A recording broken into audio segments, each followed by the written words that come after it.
Shabbat Shalom, everybody. Praise Yahweh for another wonderful Shabbat. We can be in His presence, and we thank Him that we can be here together. See a few Shabbat Shaloms coming. I don't know if that's the right word, Shabbat Shaloms. This plural, yes. Coming, Carol and Jackie, Mandy, Ricardo, Cheryl. All good to have you guys online with us. And to our brothers and sisters who watch the recording of this, we say Shabbat Shalom to you and your house too. And just want to maybe hopefully before we start reading, just to bring in a word of encouragement, I think which we all need. We're living in pressing times, and it often feels like, when we read our master telling us not to worry at all, and he talks about the worries of this life and the deceit of wealth that can choke out the word, and oftentimes it feels like we're very tight-chested and things are gripping us. I mean, we're all going through that. It's been a challenging time. On a personal note, we've too have been facing things, but we got to keep fixing our eyes on our master. Hear reports of other brothers and sisters around the world that are also facing extreme challenges, and we obviously see the effect of that as being called by Yahweh to lead and to instruct. But we just want to just say, hey, we serve a loving Elohim who never fails, and he always knows what's best for us, so we just keep our eyes fixed on him. And I was even thinking, when Kefa does say your brothers around the world are going through the same challenging things, and it's not that it doesn't make it nicer to hear that, but it often is encouraging. That's what he's saying. You know what? You're not the only one going through stuff, and that's what Kefa was kind of saying. He says it is what it is, and just keep encouraging one another. And we see the urgency that we should have in encouraging one another all the more as we see his day drawing near. And that's one of the main keys of saying why we shouldn't neglect gathering together and gathering the way our master's given us the ability to do so. And we'll learn a little bit more about that as we go through this week's Torah portion. But I was just thinking this morning, when our master tells us to take courage, that he's overcome the world, and therefore, when we're going to have thripsis, we're going to have troubles, and Yaakov tells us when we fall into manifold trials. I was thinking of the word trials, and I thought, what? Wherever there are trials, there are trails. You just turn the A and the I around in the word. I was thinking about that this morning. I thought, okay, it's quite cool, because our master says that he'll always provide a way of escape. So in other words, whatever we go through, he provides a way. Now that means whenever you're facing any trials, there are possibly various trails to follow, or sometimes there's only one trail. And if that one trail is what you have, that's what the master gives you to walk through that trial. So in every trial, there's at least one trail. There may be other trails, and it's based on your choices. Which trail do you take? Is it the one that follows the master, or is it the one that heads you into more danger? And this is just thought that turning trials into trails, where it gives us the ability to realize as long as we're walking in the master, we can enjoy this trail through this trial. Just a play on words, I think, for maybe a word of encouragement. Whatever trials you're going through, it's uniquely different to each person. Sometimes it has similarities, be it health, be it financial, be it social, whatever it is. We all have a trail to follow in the master.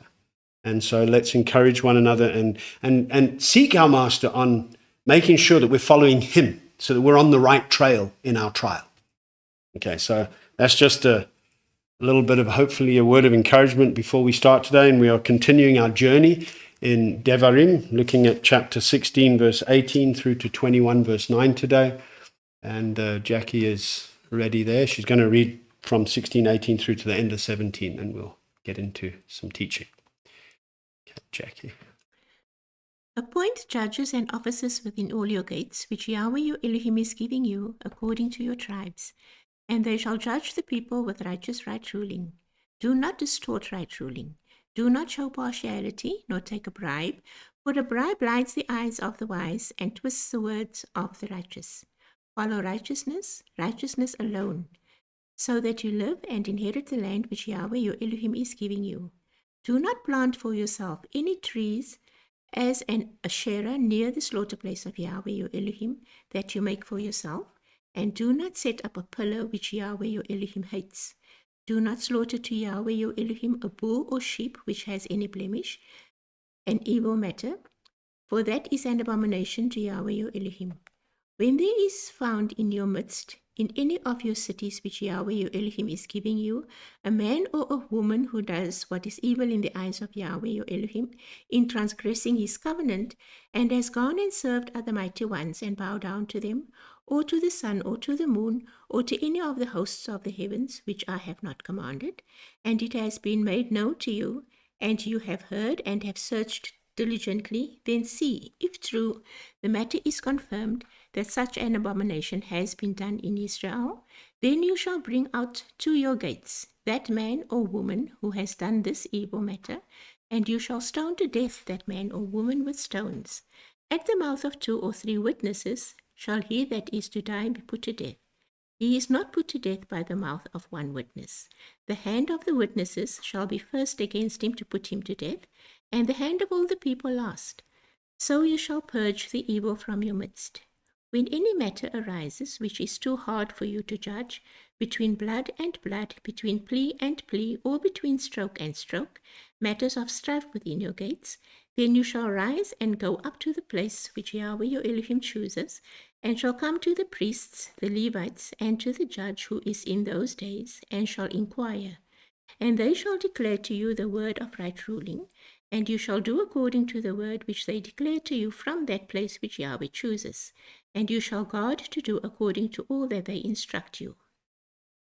Do according to the Torah in which they teach you, according to the right ruling which they say to you.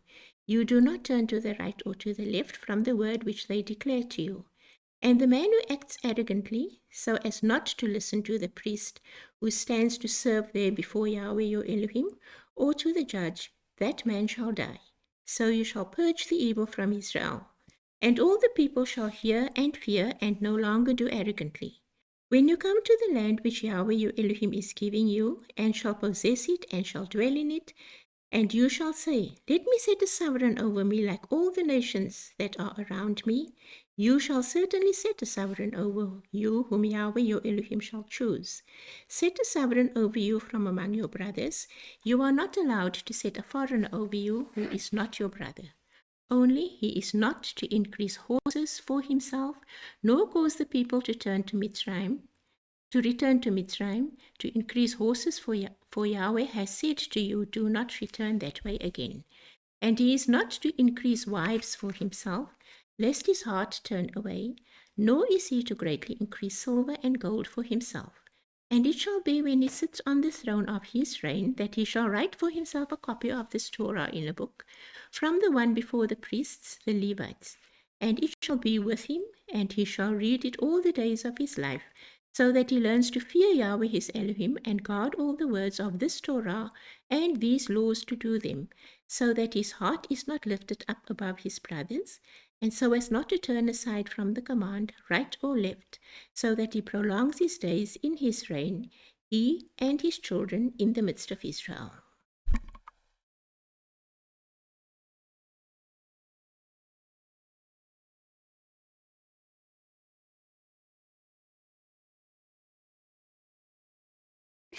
Just a message from Moachis, Amen, Amen, Shabbat Shalom, and Jillian says, I really needed to hear that encouragement. I was crying yesterday.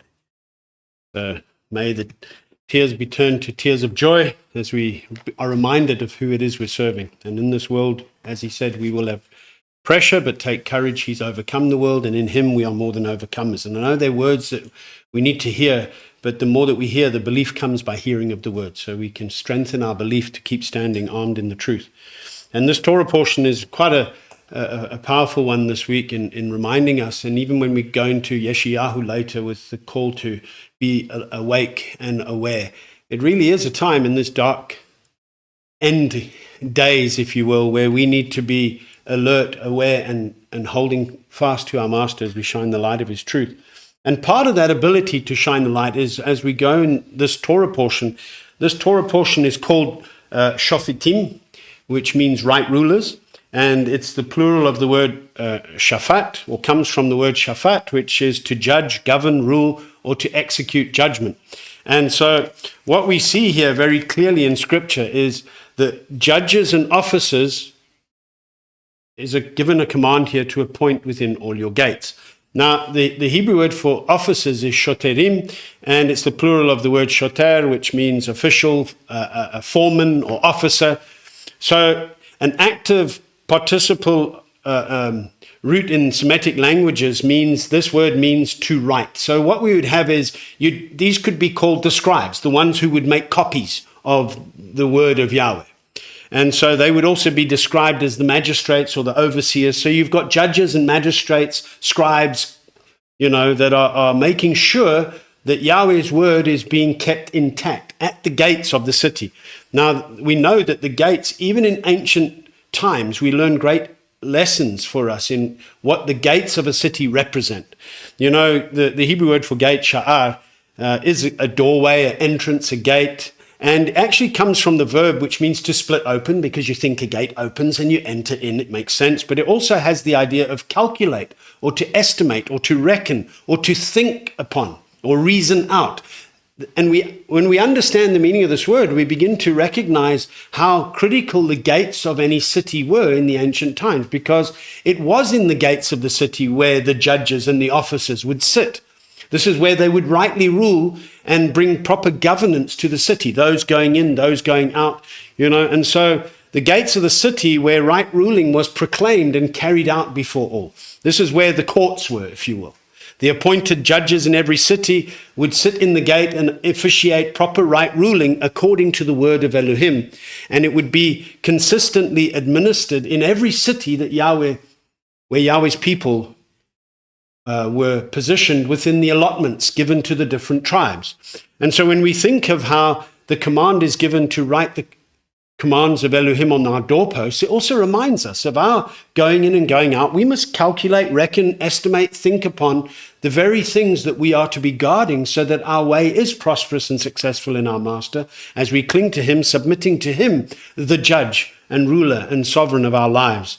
And so we see, when we think of this, we need to be reminded not to neglect guarding his commands at all times. If you have gates where there was no officers and no judges, the picture of that is a lawless city without boundaries. The Wild West, if you want, And in the days that we're reading when Moshe is here, the Wild West was futuristic, So we go back and we think of the lawlessness of man that just wants to do whatever everyone sees what's right in their own eyes. And that's not what Yahweh has appointed for us.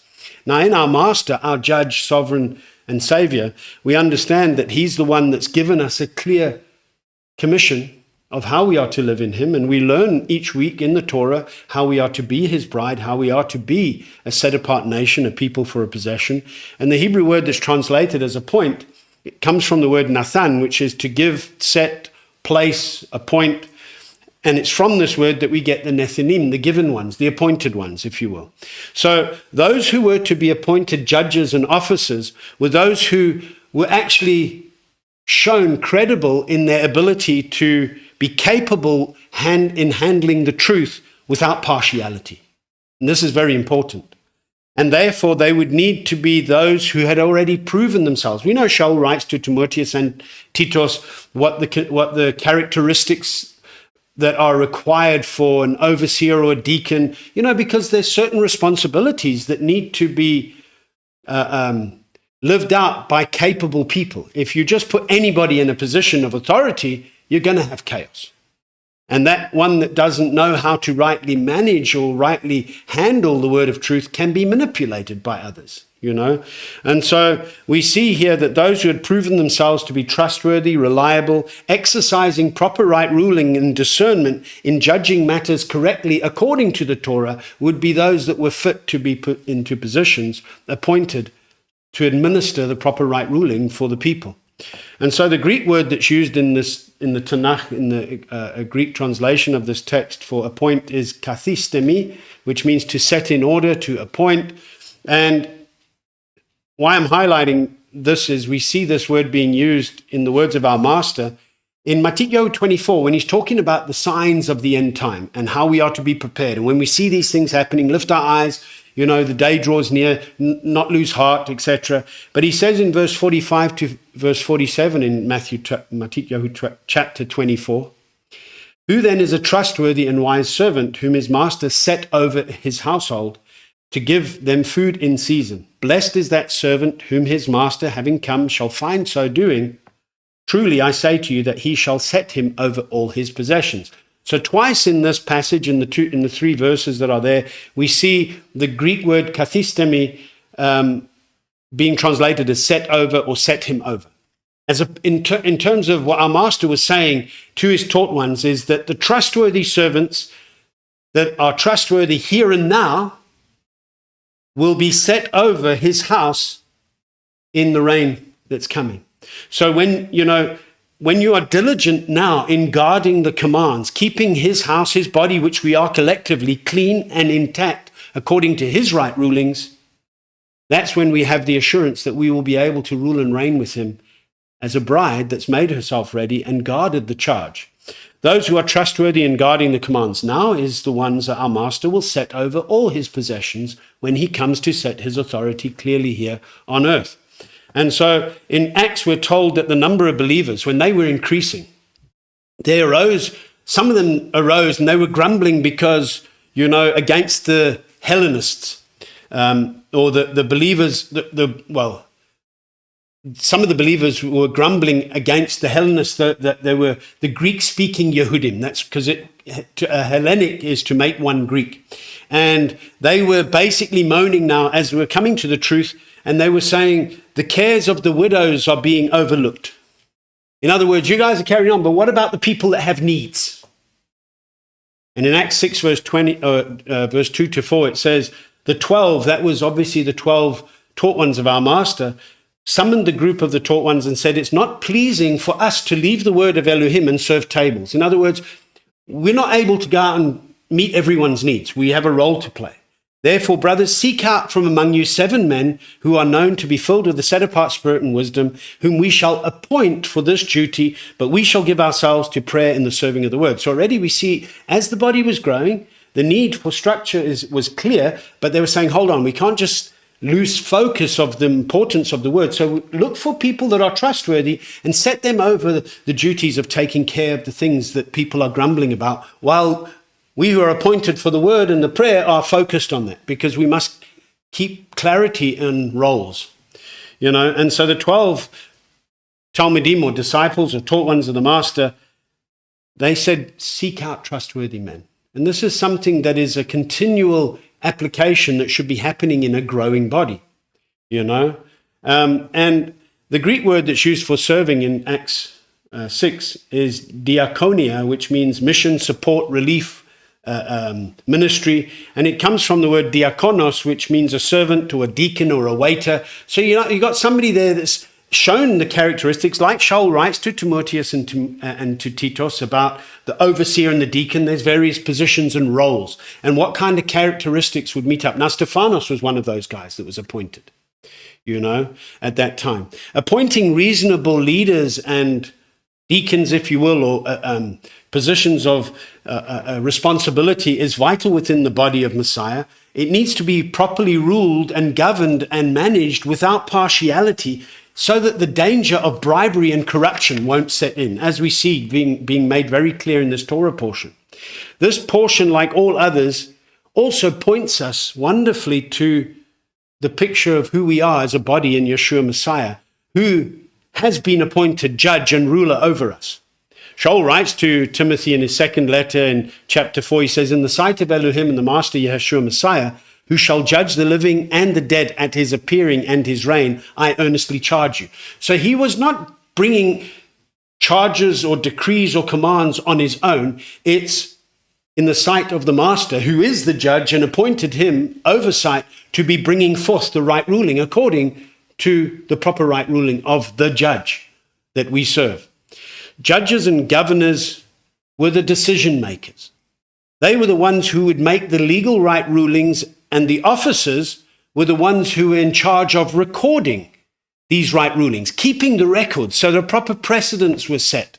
And they would be the ones who would search these precedents and regulations that pertain to specific situations. Now, this became the standard by which many nations would govern their nations. I mean, think of the days when there was disputes over, were they allowed to build, were they not allowed to build, when they came back and they said, go make a search in the writings. And they searched. Even in the days of Mordecai, when they searched and, what the records that were kept. So what we see here is you've got the governors and the judges, you've got the decision makers, then you've got the record keepers. Now, the gates of a city weren't just entrances and exit points. We see they were the place where, as I said, the judges and the officers would sit, they would rightly rule the people. By appointing judges and officers at the gates of a city would ensure a protection of the city against lawlessness, or it should, When we take this pattern, we can see the opposite of this happening in the world, where bribery and corruption is kind of the main focus in every man-made authority system. But when you're following Yahweh's system and his prescribed manners and laws, then proper right ruling can be administered correctly. Did you want to share something? The judges and officers were to be appointed from within the gates, which means that they were to be appointed from among the people. They weren't to be foreigners. They weren't to be strangers. The way that these judges and officers would judge the people was with righteous right ruling and with no distortion or partiality. The manner in which they would judge or rule was to be simply put according to the word of Elohim.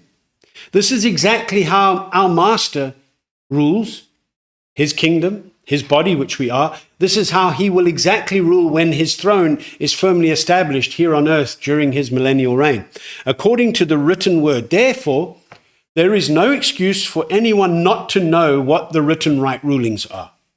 He will not make up rules as he goes along. He rightly rules according to his word, and he shows no partiality. Deďarim, when we started our journey in the book of Deďarim a couple of weeks ago, in verse 17 in chapter 1, it says, do not show partiality in right ruling. Hear the small as well as the great. Don't be afraid of anyone's face, for the right rulings belong to Elohim. And the case which is too hard for you, bring it to me and I shall hear it. That was Moshe saying, go to those appointed, but when it's a bit hard for them, then come to me. This would remember what happened when his father-in-law said, you can't listen to everybody's things. Appoint credible men that proven themselves to help take the load, so to speak. So why we're looking at this Torah portion and we think of how does this work for us today? And sadly, we find many who claim to be believers, when confronted with the mirror of the word and their standard of living, maybe not living according to the way set apartness is being decreed in the word, you'll often find many making this very foolish claim of do not judge. I call it the do not judge clause. And they're clearly lacking in their understanding of the Torah. When scripture is very clear that we are to judge. But how are we to judge? Righteously, without partiality. Colossians 2 verse 16 to 17 is a verse or a passage in Shaul's letter which many have twisted to their own destruction. It says, let no one therefore judge you in eating or in drinking or in respect of a festival or a new moon or Sabbaths, which are a shadow of what is to come, but the body of the Messiah. Now, many have tried to say, you know what, we can worship any day of the week, we can eat what we want, don't try and judge me and tell me I can't do that. They've twisted these words to try and use these verses to justify why things have apparently changed in their mindset. And it's so misunderstood by those who are not having ears to hear the Torah as they should. And what Messiah is telling us is, don't let outsiders, those who are not in covenant, judge you. Because how are they going to judge you? They don't have any right rulings according to Yahweh because they're not in covenant. They're not walking according to it. But we are within the body of Messiah. Within the body of Messiah, we have a responsibility toward one another to judge righteously according to his word. Now, what this means is we are to hold each other accountable. And we do this by showing each other how we are to live and our lives as a reflection against the mirror of the word, so that we can align our walk to be pure, to be righteous in guarding the commands in our master. Now, we certainly don't pass sentence over anybody in terms of life and death. We don't have authority to do that. There's only one judge that sits as the one who has the authority over life and death. But But, well, all right ruling belongs to him. I don't like the but in there. We are, therefore, maybe a better way, we are his body, who's been called to rightly rule his body according to his right ruling, not our right ruling. So when we judge righteously, it's not with our judgments, it's with his and his right ruling. We are then told in Devarim 1 that I just read from, that we are not to be afraid of anyone's face. Why? Because it's Elohim's right ruling. You know, if you made up your own rules, you might be afraid to take those rules when people aren't going to accept those rules. But the rules that we are taking as a witness before others are Elohim's rules, and we should do it with confidence and boldness and courage, making sure that we too are adhering to those rules. And that's where the splinter versus the plank in the eye thing comes, you know, because you can't be trying to take these rules when you yourself aren't keeping the rules. And that's what Messiah had against a severe woe against the scribes and the Pharisees. The scribes, the ones who were supposed to keep proper records, the Pharisees who were supposed to be leading and governing the people according to the word, but they weren't living according to the word. So they weren't judging righteously. They were showing partiality. And so many people often try to make one feel guilty for simply judging righteously according to Elohim's word. And here we're told not to be afraid to judge righteously, because we are judging according to his right rulings. It's his, it's not ours, but it becomes ours. We take possession of that because the Torah is our inheritance. We take possession of our inheritance, and we are confident in bringing the message of that right ruling as long as we are living it out too, you know.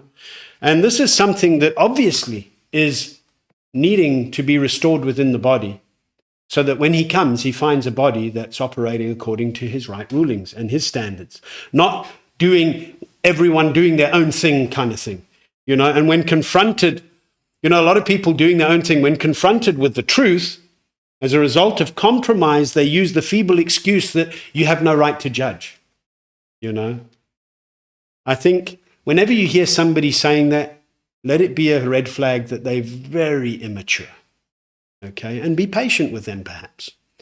You know, sometimes those who say don't judge, they come across as if they're the learned ones, but like the Pharisees, you know, and they should know better, because if they've spent that amount of time in the word, you'd think they'd know better, but yet we must realize that it should always be according to Yahweh's word.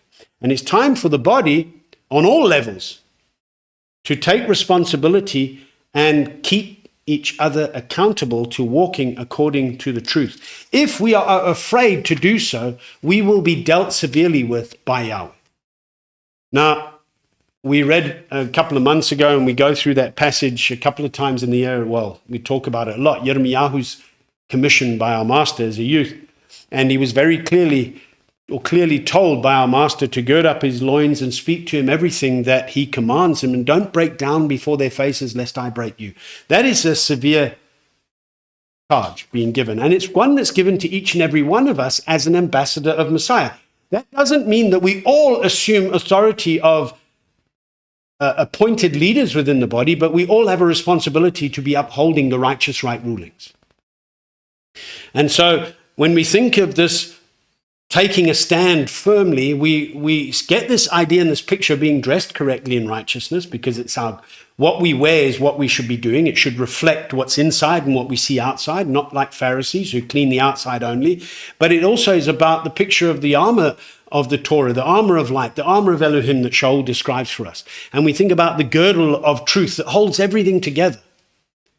You know, and so we have a responsibility as a body to uphold the Torah and calling everyone to account when need be, you know. And the standard of being called for to be upheld is to judge righteously without partiality. That's what it comes down to. And not being afraid to do so.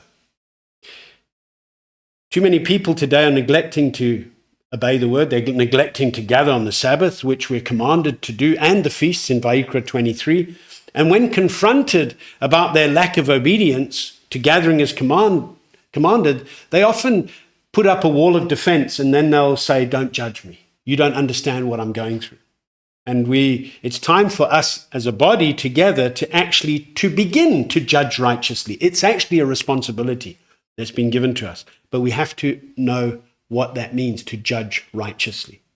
And to do that correctly, verse 19 is very clear. Don't distort right ruling. So if you want to judge righteously, you can't bend the word to any given situation to, suit anyone's compromise, so to speak. The Hebrew word for distort, nata, means to stretch out, to spread out, to extend, incline. And it's written in the causative, or it's written in a tense which gives the idea of bending or thrusting aside or leading astray. So what we see here in Mishle 7 verse 21, we see that the whore, with her many words, she leads him astray. With her smooth lips, she seduces him.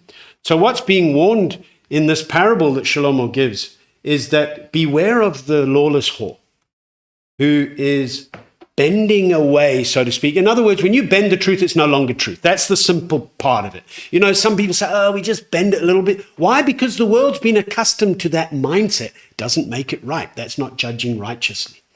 It's Yahweh's way or no way. You can't bend Yahweh's way to think he'll understand. It doesn't work like that. And any stick that you try to bend, bend it enough, it snaps. And we need to be a people that aren't snapping the word of Yahweh.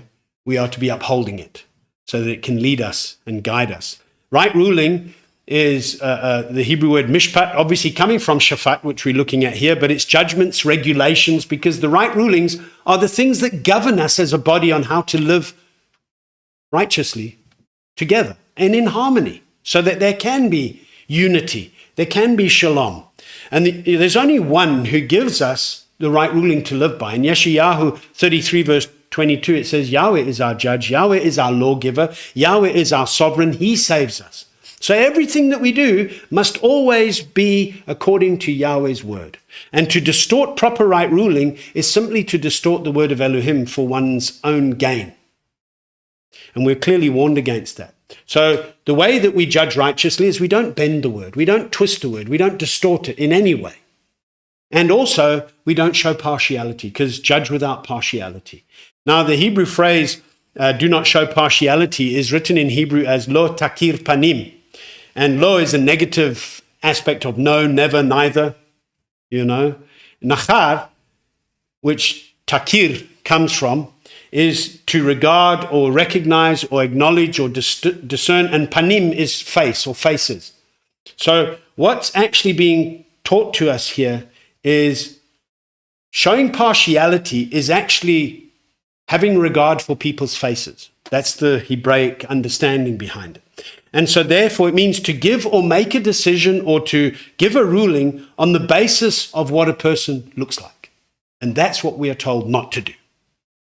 We don't look at the physical appearance of a person, because people can be good manipulators with tears, with sorrow, with hardships. Do not have regard for the appearance of others, but rather look at the facts when operating in proper right ruling. Now, that's not a cold statement. It doesn't mean we don't have compassion or empathy or care. What we're meaning is we don't try to bring a right ruling based on emotions and what's being displayed, because they can be manipulative. And the only way we guard against manipulation is by saying, but the word says this. I know it's tough, but that's what the word says. And a lot of people don't really like to hear that, because they often want to come to get an answer that they just want to hear, but not really from the word. Because when the word speaks to them, then often what happens is it's like, yes, but, and they try and it teaches us a valuable lesson of not getting manipulated by emotions that can be expressed in one's face, because that's what this instruction is saying. When it says do not show partiality, what it literally is saying to us from a Hebraic mindset is don't let people, how can I say it? Don't look at people's sad faces, if you want to put it in that way, or different kinds of emotions on their face for you to bring about an answer. Look to the word of Yahweh for the given situation. Yeshua said, don't judge according to appearance, Yes. but judge with righteous judgment. I was just about to read that verse, and it's from Yochanan 7, verse 24. It's exactly that. You don't judge according to appearance. So you don't bring about a decision according to appearance. You bring about the decisions that need to be followed according to the word that's prescribed for us to follow. That is according to the judge's commands. I mean, we are emotional beings. Yes. So it is hard because you look at appearance, your emotions step in. Yes. But you have to just do What's right. what the right ruling is, because we can't see everything. No. If you're looking at appearance, you don't see the full picture. No. You just see what you can see. Yeah. But that's the point. He sees everything, and that's why he made these rules. Just thinking about it, I mean, my dad likes to watch the rugby, and sometimes he talks about the guy got a yellow card or a red card. And I was thinking, I mean, even in a game. Yeah. You break the rules, you get punished. Yeah. Yeah, sometimes the guy does something by accident, but he still gets sent off the field. Yeah. You know what I mean? Yeah. So that's the point. You see how he wrote the rule book On how to of live. this game of life that we're in. Yes. And we have to just. We must compete according to the rules. Yeah. I mean, you made a mistake. You can say, yes, I didn't mean to. You still have to Face bear the consequences. Otherwise, it's not fair to everyone else. Yes. That is the point. Yeah. The Greek word that's translated as judge, when our master says, do not judge according to appearance, is krino, which means to decide, to determine, to conclude. And what this basically saying is, don't decide matters on appearance, only according to the righteous judgment. And we see here that we judge with righteous judgment through a proper keeping of the commands of Elohim. That's how we judge. And therefore, to neglect to understand, know, and study and meditate on the commands of Elohim as the only clear means of judgment will lead one to distorting the truth, because you'll come up with your own judgments. I mean, we see in the world today, new laws are done all the time. It's because they didn't like this one, so they change it. And once you start bending one, Yeah. then it's like a slippery slope, because then other things have to be adapted. Yes. Yeah. A lot of people, mankind at large, if you will, shows partialities as they look at various appearances. And appearances which we know can be faked. I mean, AI will tell you that today. I mean, you just don't have to look too far. You know, instead of looking at the righteous judgment that the commands of Elohim make abundantly clear, people are looking to fake appearances. You know, and so Shaul wrote to Timotheus in his first letter in chapter 5, he says, reprove those who are sinning in the presence of all, so that the rest also might fear. I earnestly witness before Elohim and the Master Yeshua Messiah and the chosen messengers that you watch over these matters without prejudice, doing none at all with partiality. So what he's saying here is very clear. You know, a community would also see the consequence of what someone's done. And so when others would see a proper right ruling being administered before all, the rest should learn to fear so that they don't do the same thing. And Kathleen gave an example of a sport game. When somebody gets a card, it should cause the others to say, hey, we also don't want to, because it can affect the entire team. We're using sporting analogy, like Shaul often used, military analogies, but it gives us clarity and insight of understanding this on a practical level on daily living, because the principle is the same. To show partiality is not a functional thing whatsoever. The one who shows partiality is blinded by misinterpreted facts, gets led by appearances, possibly even swindled by a bribe, and can be easily manipulated through emotions of the one who is to rightly rule them. And this is something that we are told here. This is really ultimately what's being made clear to us is, don't distort Yahweh's word, show no partiality.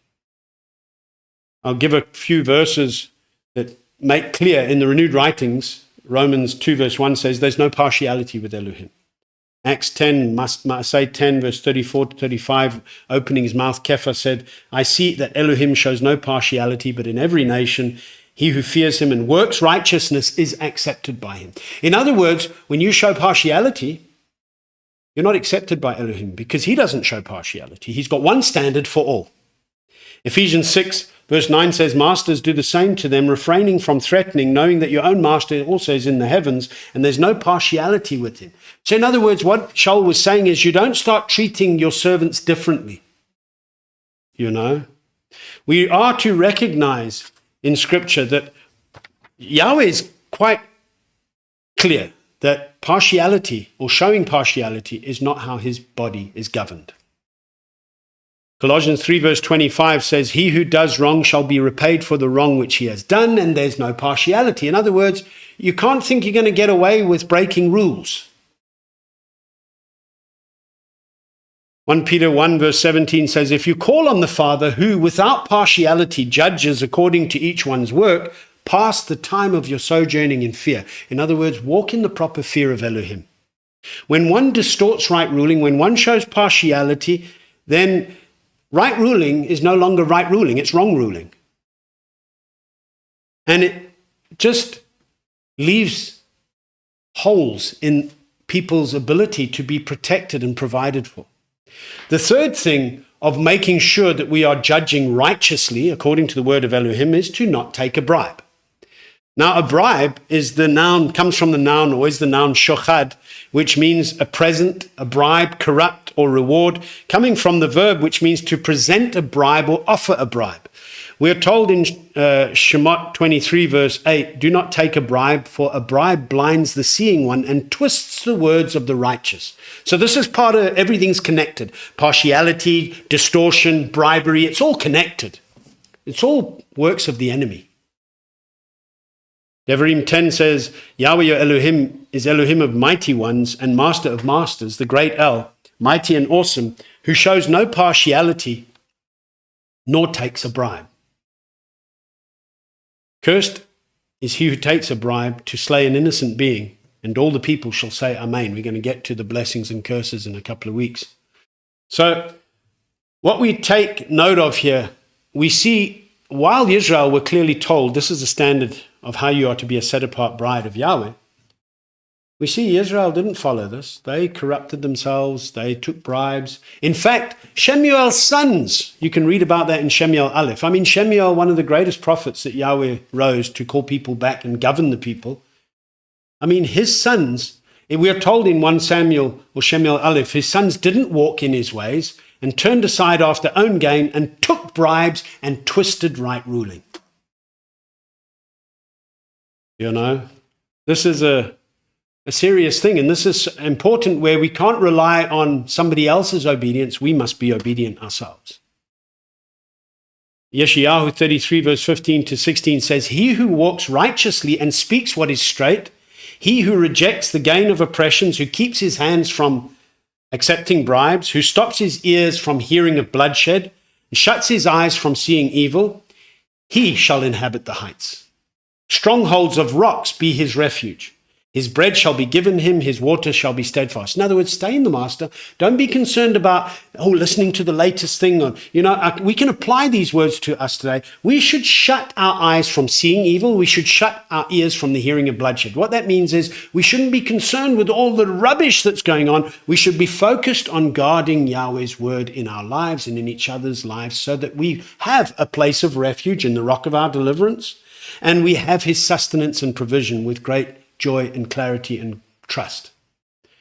A bribe, Mishle 17 verse 8 says, is a stone of favor in the eyes of its owner. Wherever he turns, he prospers. In other words, what this parable is saying is the one who has a bribe in his hand actually has a bit of power to manipulate people. That's the subtle power of a bribe. And that's what's being warned against for us here. We take note that a bribe in the hand of the one who has it in his hand, or the guy who's got the power with the bribe, he can dictate. And we see that in the world today. Men put in big positions, but you know what? When the one who comes with this very big stone of bribery in their hand, in the flesh, it's often hard to refuse. And as I said earlier, I don't think there's a nation on this earth today that is not riddled with corruption, bribery, and distortion. And that's why we need our master's rule and reign to be firmly established here. and where we get to be ambassadors of that reign, showing that just because the world does a certain thing, and even if they change laws or whatever, we stick to Yahweh's right ruling on a matter, you know. And while we submit to all authorities and institutions, we submit as long as it's within the parameters of Yahweh's right rulings. The word of Elohim is very clear. We should not accept any form of bribe, no matter how favorsome it might be presented. You know, a bribe is a dangerous thing, especially when one is in a very, very tough situation and facing hard circumstances. Sometimes those bribes feel like the way out. I said earlier about trials and trails. Bribery is not one of the trails you should be going on through a trial, you know. People will often resort to bribery when they want to cut corners, when they want to circumvent the system in order to get their way. And anyone who does this will not be able to sojourn with Yahweh in the tent of Yahweh, nor dwell in his set-apart mountain. And we are given this clear declaration in Tehillah 15, in verse 1 to 5, and it says, Yahweh, who does sojourn in your tent, who does dwell in your set-apart mountain? He who walks blamelessly and does righteousness, speaks truth in his heart, has not slandered with his tongue, has not done evil to his neighbor, nor lifted up a reproach against his friend, in whose eyes a reprobate one is despised, but he esteems those who fear Yahweh. He who swears to his own hurt and does not change, he's not put out his silver at interest, and has not taken a bribe against the innocent. He who does these is never moved. So what we're getting in the Torah portion today is lessons on how to keep standing. Armed in the armor of Elohim, and after having done all, keep standing, not being moved at all. A bribe blinds one's ability to see correctly, you know. And so we're given a clear instruction here on not to distort. And then verse 20 is very clear. What should we do? Follow righteousness. And I know alone is in italics because it is what we should be following. But I believe here the fact that it says follow righteousness, it's like emphasis is being made here. Follow righteousness. What must we follow? Righteousness. You know, seek first his kingdom and his righteousness. This is the principle that we are to have here, is a clear picture of understanding who our master is and what we have in him. Sorry, I just wanted something popped up here. There we go. Okay. There was a pop-up here, didn't want to accept a message, but I'll get to the messages just now. Sorry, it caught my eye. So following righteousness is not just, I'll see if I feel like it. We've got to understand the intensity. To follow righteousness. And we understand why in English it says righteousness alone, because it's not a choice of many. It's Yahweh's path is righteousness, and that's all it is. It's a set-apart path, the highway of set-apartness that no fool wanders on. And so we understand that the power of understanding us, in us understanding what it means to follow with intensity, is what this word brings to light for us. The Hebrew word for follow, radaf, carries the idea of pursuit or chase or to follow close after or to aim, to secure. It even means to hunt or to run after, but it also can mean to persecute. Because if you think when somebody's chasing you, they're chasing you to persecute you. The context of pursuing and running after is what is being highlighted here, and we should be running after and pursuing righteousness. And when we're doing righteousness or pursuing righteousness, nothing else should be in our sights. Mishle 12 verse 28 says, in the way of righteousness is life, and in its pathway there is no death. That's the promise that we've been given in our master, because we're given the full assurance that, you know, blessed are those who are part of the first resurrection, because the second death has no power over them. But who's part of the first resurrection? Those who have been pursuing righteousness. You know, and as we pursue righteousness, that is the way to life. There's no deathly pathways in its path. So you can be assured that when you're pursuing righteousness, there's no danger of being hurt or harmed. To pursue righteousness and righteousness alone is so that we can enter the land. Now we understand that while Israel were delivered from Mitzrayim, those 20 years old and above did not make it into the land, except for Yehoshua and Caleb. Why? Because they stopped pursuing righteousness. They stopped pursuing righteousness. They didn't enter in. I said they didn't enter in the land. I said it right. Okay, sorry, I repeat myself. Yeah, they didn't enter the land because they stopped pursuing righteousness. Is that better? Okay.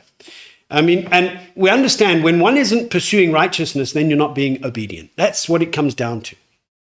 And when you don't pursue righteousness, you don't possess belief obedience. You might possess a demonic belief, which might declare who Yahweh is, but there's no fear, Now, while some people say, yes, okay, and it is in a sense, well, I want to bring clarity to what I want to say here. Often we'll say to people, because some people say, don't judge, don't tell me this, and, oh, no, you're just trying to keep the law now, you don't have to keep the law to be saved. And some say, okay, yes, okay, we don't. In one aspect, from one view, you don't keep the Torah to get saved, but we do it now because we've received a deliverance to work out. So yes, we continue to obey the Torah so that we don't lose our salvation. So I would like to say, yes, we do keep the Torah to get saved because our salvation is still something to be completed. So when we get that entrance into a covenant, it's not the end, it's the beginning. And it's the beginning of our obedience. We're sojourners here. We've got a lot to look forward to. We can't enter in if we don't judge according to Yahweh's right rulings and his commands. We are to follow righteousness and righteousness alone. We know we went a couple of weeks ago, and Deďarim 6:25 tells us what righteousness is. And we understand our master and king, who is high priest and king forever in the order of Melchizedek, the righteous high priest and king. It's according to his word. And when we do it according to his word, then Yahweh was telling the people, because this is when they need to make sure they're not following the ways of the nations. And he says, no Asherahs, no pillars. Now, it's very interesting here that this verse is very fitting in verses 21 to 22. It's very fitting here in light of the call to appoint judges and officers within the gates and pursuing righteousness, maintaining proper right ruling, showing no partiality, taking no bribes, because the command to not plant an Asherah pole is also given here. Not plant an Asherah pole and not put it near the slaughter place of Yahweh. I mean, you shouldn't have it anywhere, but not put it near the slaughter place of Yahweh, because that was the common practice of the nations. In other words, there shouldn't be any form of practice of paganism in places where worship now, there shouldn't be paganism in our lives anyway, but Yahweh's making it clear. You can't worship him the way the nations are worshiping him. That's what's identified here with them putting Asherah poles next to the slaughter places. And you shouldn't be having this distortion where proper right ruling should be given. Now, how do we apply that today? What we take note is Yahweh hates Asherim. He hates pillars. And what Yahweh hates, we should hate. Now, who was Asherah? Why the Asherah pole? Asherah was a Canaanite deity. And what we see here is this idea of a deity that we're given no physical description on what it looked like.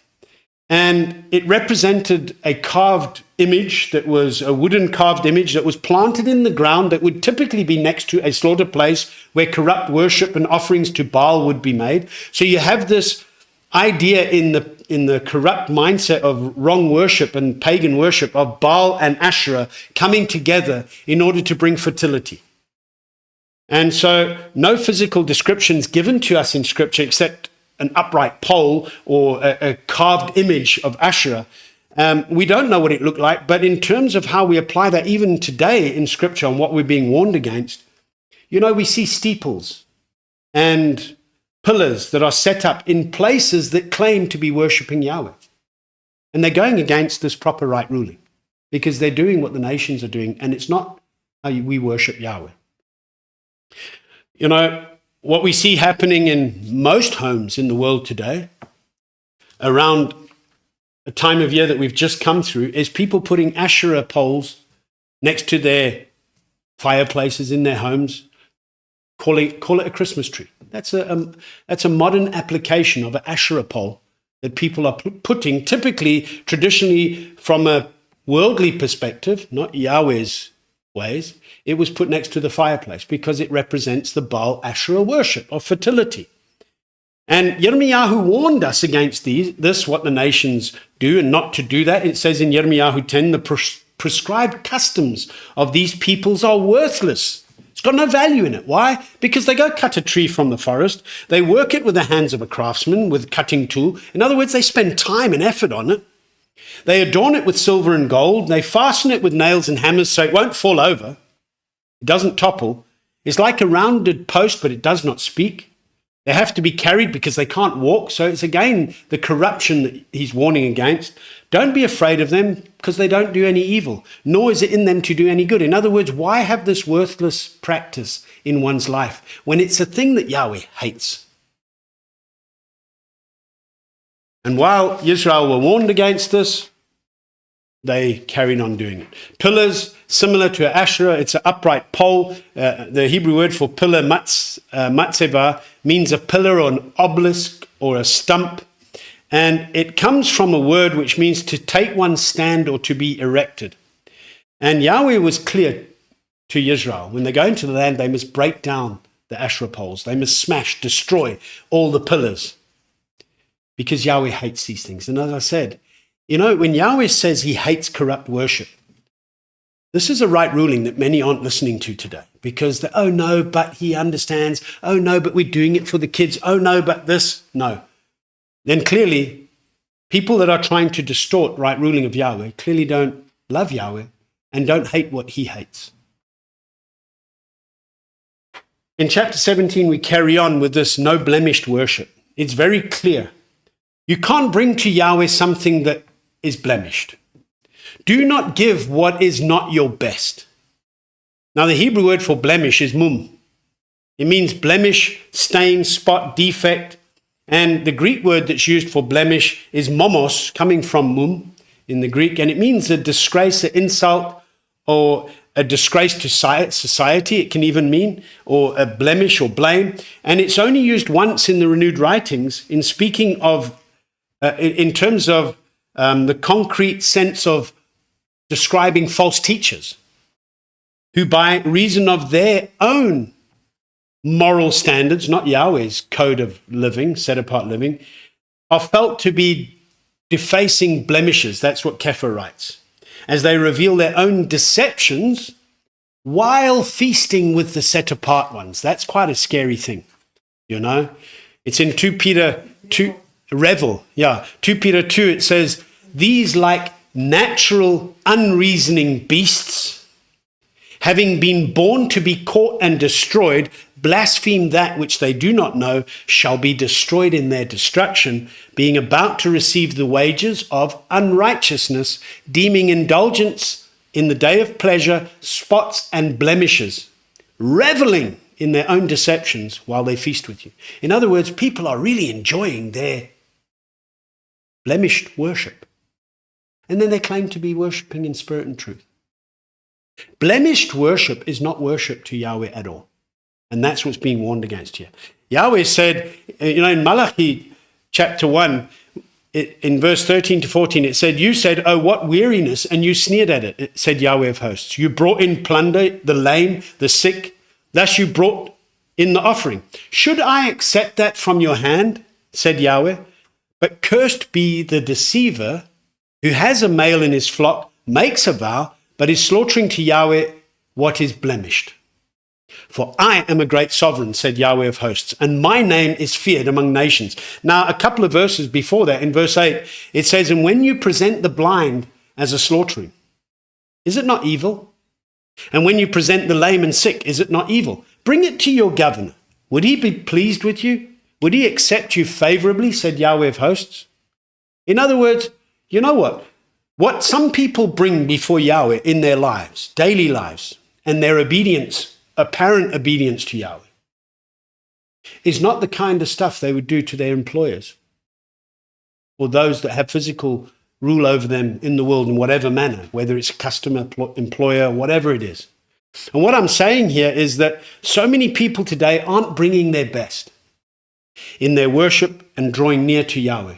Now, worship isn't only vocalizing one's praise to Yahweh, it's a life of obedience that includes vocalizing your praise to Yahweh. And many people are blemished in their complete commitment, or rather lack thereof, because it's very evident. When I feel like it, seriously showing that they don't have a true fear of Elohim. I always use this example because it's one of the easiest to give in today's terms. In terms of timekeeping, where we see it over and over, many people over the years we've seen neglect the gathering of the set apart ones to show up on time, the feast. It's either late or they rush in, or whatever it is, or they don't properly prepare for the feast and they got lots of excuses why they couldn't do this and why they couldn't show up, why they had to do that and whatever it is.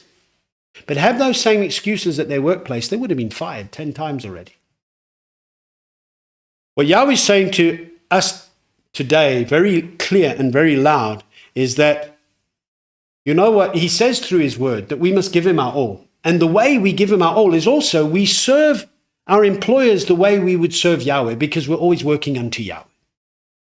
And now some of you might say, I don't have an employer. Well, you serve your customers the way you would serve Yahweh. Because it's a standard of set apartness that we are, because we're all working unto Yahweh always.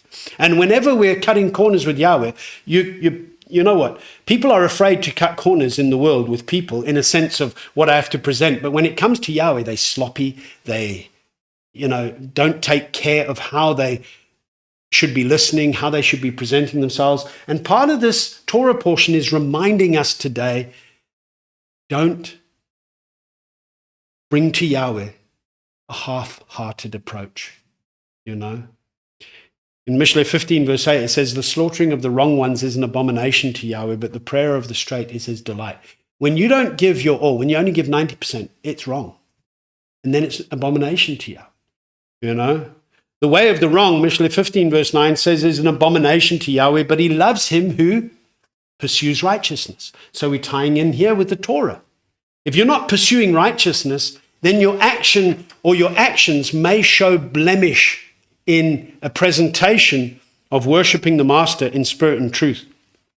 So what's very clear here is that when we read this verse 1, don't slaughter to Yahweh what's a blemish. And then it says, when there's found in your midst and in your cities anyone who's is giving you a man or a woman who does what is evil in the eyes of Yahweh, and then you go search it out, etc., and you find then that one is dealt with according to the right rulings and put to death if need be. So that we keep the evil out of the camp. That's what's being instructed here. What follows from verse 2 onwards makes clear of what's being given in verse 1. Ultimately, it's not talking about the animals that one is bringing. It's talking about the hearts of those bringing what should be brought. And I think today, a lot of people are bringing Yahweh blemished worship, be it through their time management, through their offerings, their tithes, whatever it is. Their life to Yahweh is often, in the mirror of the word, has distorted his right rulings, but yet to the world they may give what they deem to be their best, lest they lose out. So we have to be on guard against here. Verses 3 to 5 tells us what happens if you're rebellious, if you're disorderly. You face the consequences. And worshiping or bowing down to anything other than Yahweh is idolatry. And idolatry is the blemish of blemishes, if you will. As the created or the created gets worshipped over the creator, as Shaul reminds us in Romans 1. Now, we're also told when you do search out a matter and you find some things, you can't just come with one witness. It's at the mouth of two witnesses, and it needs to be credible witnesses. I mean, in the days of Messiah, the false witnesses rose up. It needs to be credible witnesses that are in line with the word and have all the facts together. Then you come to those ruling in those days, and you listen to what they tell you. The priests, the Levites, and the judge who's in those days, they will inquire, that you go to them and you inquire of them, and you listen to what they tell you to do. This is, I think, something that also needs to be restored in the body today. Our Master's got a body that needs to operate in complete set apartness. And we don't just listen to any accusations and reports that are brought by anybody and then gang up. That's a Korach rebellion, taking false words and ganging up against others. When a matter is too hard to decide what's going on, you go to those that are appointed as leaders over you, and they'll give you the right ruling according to the word, and you better listen to them, because if you don't, it won't be well for you. And Shoal writes this for us in the book of Hebrews. In chapter 13, it says, obey those leading you, be subject to them, for they watch for your lives, to give an account. Let them do so with joy and not with groaning, for that would be of no advantage to you. So listen to what the leaders tell you according to the Torah with which they teach you. Don't turn to the left or to the right. So if you are listening to a leader that is not teaching you according to the Torah, then he shouldn't be leading you, because then it's the blind leading the blind. So you also have to be, last week we touched on, seek Yahweh, or ask Yahweh to show you the place where you are to go to worship him, to bring your offerings, to submit to his authority, to whom you should be listening to lead and guide you. When matters that you can't figure out yourself are a bit too hard to understand, go to the leader who's over you, listen to what they tell you according to the Torah. So that's the application today. We can all look into the mirror of the word, and we can get comfort and encouragement from each other in the body. We can find the word, but when something is like, okay, but I don't really understand, that's when you then take it to those appointed. And don't just take it to them just because you want them to hear your gripe, but not really hear what they have to tell you to change or to do. Because a lot of people like to do that. They like to voice their gripes, not because they want to be told or guided in the right way, just because they'd rather have somebody say it's okay to be griping. And that's what we must be on guard against.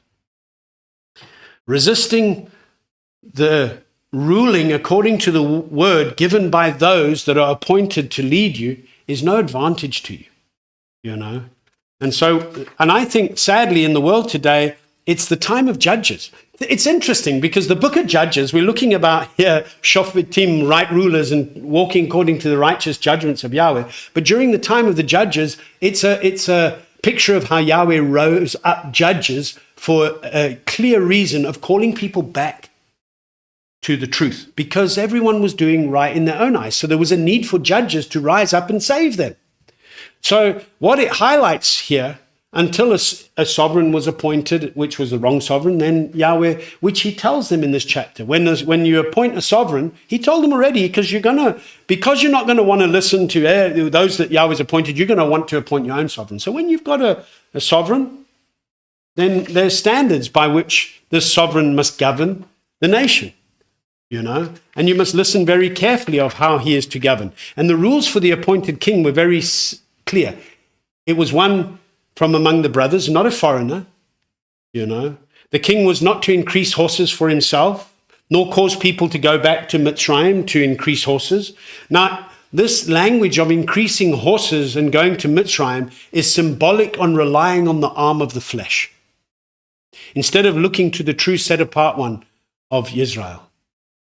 Yeshayahu 31 verse 1 says, woe to those who go down to Mitzrayim for help and rely on horses, who trust in chariots because they are many, and in horsemen because they are very strong, but who do not look to the set-apart one of Israel, nor seek Yahweh. Before I get into describing, maybe I should touch on one of these in case it's something here to do with what we're discussing. Cheryl said, days before Yeshua's return are getting closer. Now is the time to do his word, emulating our Savior. He called us to be like him. Our own self-made ways and esteem is of no value. Excellent teaching on expanding on his word about obeying Yahweh's way. If you accept a bribe, you will be held hostage to the giver forever. Joshua is saying, we clearly see in the days of the kings that even those that did what was right in the eyes of Yahweh didn't take away the high places, and people still slaughtered and burned incense on the high places, And this is what continued to bring in the breaches within the wall and caused them to lose battles and have ultimately Yahweh's esteem depart. Firstly getting divorced, one of the houses, and the other seeing Yahweh's esteem depart. So, when you just don't follow Yahweh's right rulings, you open yourself up for attack, you open yourself up for problems at the end of the day. And a sovereign that was to be set over them, if he didn't adhere to Yahweh's right rulings, you're going to have problems. And if he's amassing horses for himself, or telling people to amass horses and go back to Mitzrayim, look to the arm of the flesh, He's not ruling according to Yahweh's standards. And when sovereign Yoshiyahu, who was one that brought about major reforms, when he heard the Torah, which was found in the 18th year of his reign, he did a major cleanup. He destroyed and put to death all the idolatrous worship that was going on. He broke down the high places. He tore down and smashed the Asherim and the pillars. He kicked out the black-robed priests who had defiled the slaughter places and destroyed all form of false worship. And in the process of doing all this, we read in 2 Kings 23 verse 11, it says, "And he did away with the horses that the sovereigns of Yehudah had given to the sun at the entrance of the house of Yahweh by the room of Nathan Melech, the eunuch that were in the court. And he burned the chariots of the sun with fire." Now, we have to understand what he did here, because they adopted occultic pagan practices of the nations, and they were presenting that as worship to Yahweh. In ancient practice of pagan sun worship, it was common in the East for nations to dedicate certain horses, due to their swiftness, to race out to the sun and meet the sun in its rising. And the Greco-Roman thought was that the sun chariots that were drawn by the horses were also dedicated for this purpose, and those who worshipped the sun would go out every morning on their horses to meet this rising sun, and if they failed to do so, they would not have the blessing of their deity upon their lives. Yehudah at this point had taken this practice and had a place in the temple, or around the temple in the gates. They had a specialized place where they kept these horses and chariots that were sent out to meet the sun every morning, and claiming that they're meeting Elohim. And when you must now think, when Yoshiyahu heard the Torah and he heard this portion that we're reading today, that's what made him rise up and say, get all this junk out. And if people aren't giving ear to the proper right rulings of Yahweh, how do they know what to destroy in their lives? They don't. So their corrupt worship, their blemished worship, is going to be proven to be worthless, false, and of no value. You know, Yehudah at this point had done what the nations were doing. Amassing horses, going to Mitzrayim, is what we are commanded not to do. We have been commanded to not go that way again, and this is what the king was not to do. He was not to lead the nation back to sun worship. The king was also not to increase wives for himself, lest he be turned away to follow after his wives and what they worshipped. And that's exactly what happened to Shlomo with his 1,000 women. And every one of them, he built a slaughter place to their mighty ones. I mean, I can't even compute how the wisest man on earth actually ended up doing some of the dumbest things, you know. But it shows you if you don't stick to the right ruling, because he didn't stick to the right ruling. He got influenced very easily. The king was not to increase silver and gold for himself. The problem with the king building up his own empire is that he'll think only of himself. And we have a record of a number of the kings that as soon as it started going well, they said, look what I've done. And they puffed themselves up. No longer was it about Yahweh. Now, Yahweh certainly can bless one and cause one to be wealthy, cause one to have many possessions, because it's a gift of Yahweh. But it should never, ever, we're warned in Deďarim, which we went through a couple of weeks ago, don't say in your heart, look what I've done. Because it's Yahweh who gives you the power to be successful, to be prosperous. And so he's called us to rule and reign with him, so that all the earth and all that is in it is his, which we don't take as what we have and what we've done, but we give esteem to him, for he is Elohim of all the earth. The requirement of the king, the fifth requirement of a king that would be appointed, is that he would write a copy of the Torah, so that he would meditate on it day and night, so that he could be prosperous and successful. Now, this is very important. He would write a copy of the Torah according to that which the scribes had written. So in other words, a king wouldn't write his own interpretation. You know, so we see today translations have had a way of bringing about sovereigns writing their own copy, but their own presentation. The King James King Jimmy is the one that actually wrote his own in order to thread in his own theology, and so changed a lot of the words. And we've seen a lot of the translations that have been corrupted through that. But the sovereign here, the requirement of the sovereign would be go to the scribes, and the Torah and the regulations that you see, that is what you are to copy. In other words, you don't add, you don't take away. And you yourself write it. You know, it's been shown in a study that whenever you're listening to words or messages or teachings or going to seminars, that when you take notes, you remember up to 90% or plus of that which you heard. When you don't, you can sometimes remember as little as 10 or 20%. So the sovereign writing his own copy of what is the true would also be that which is now being written into him. So, and as he writes his own copy and meditates on that day and night, it's not his own interpretation, it's not his own translation, it's his copy that he's written from the actual word of Yahweh. And when a sovereign does this, he will be guarded against distorting right ruling, taking bribes, showing partiality. But what happens time after time is that this would also take effort. And when somebody's put in a position of a king, they often think, oh, no, you do it. Write a copy for me. But the instruction here is that he must write it. Now, our master, who is sovereign and high priest forever, came in the flesh of man. And in his blood, he's written his Torah upon our hearts.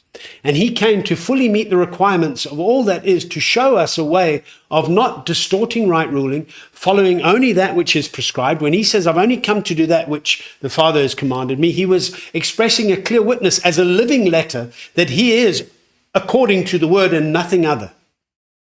And he's showing no partiality. He's not distorted anything in any way. And when we have clear no need, we don't have need of an earthly king, because Yahweh he knew already what the people are going to ask for, and he says, when you ask for it, this is the standards by which you are to have a sovereign, because ultimately it points to that which Yahweh designated as a seat forever in the line of David would be his throne that's established in righteousness. We serve the only one true king and Messiah, who's written his covenant and Torah on our hearts. Now we get to be immersed in this word every day. We come every Shabbat to hear this word. And in many ways, when we're making notes, we're writing these copies ourselves so that it becomes alive for us as a body of our sovereign, that we don't find ourselves distorting, breaking, bringing blemished worship, or taking bribes, or cutting corners in any way. Any thoughts on 16 and 17? Let's go on to chapter 18.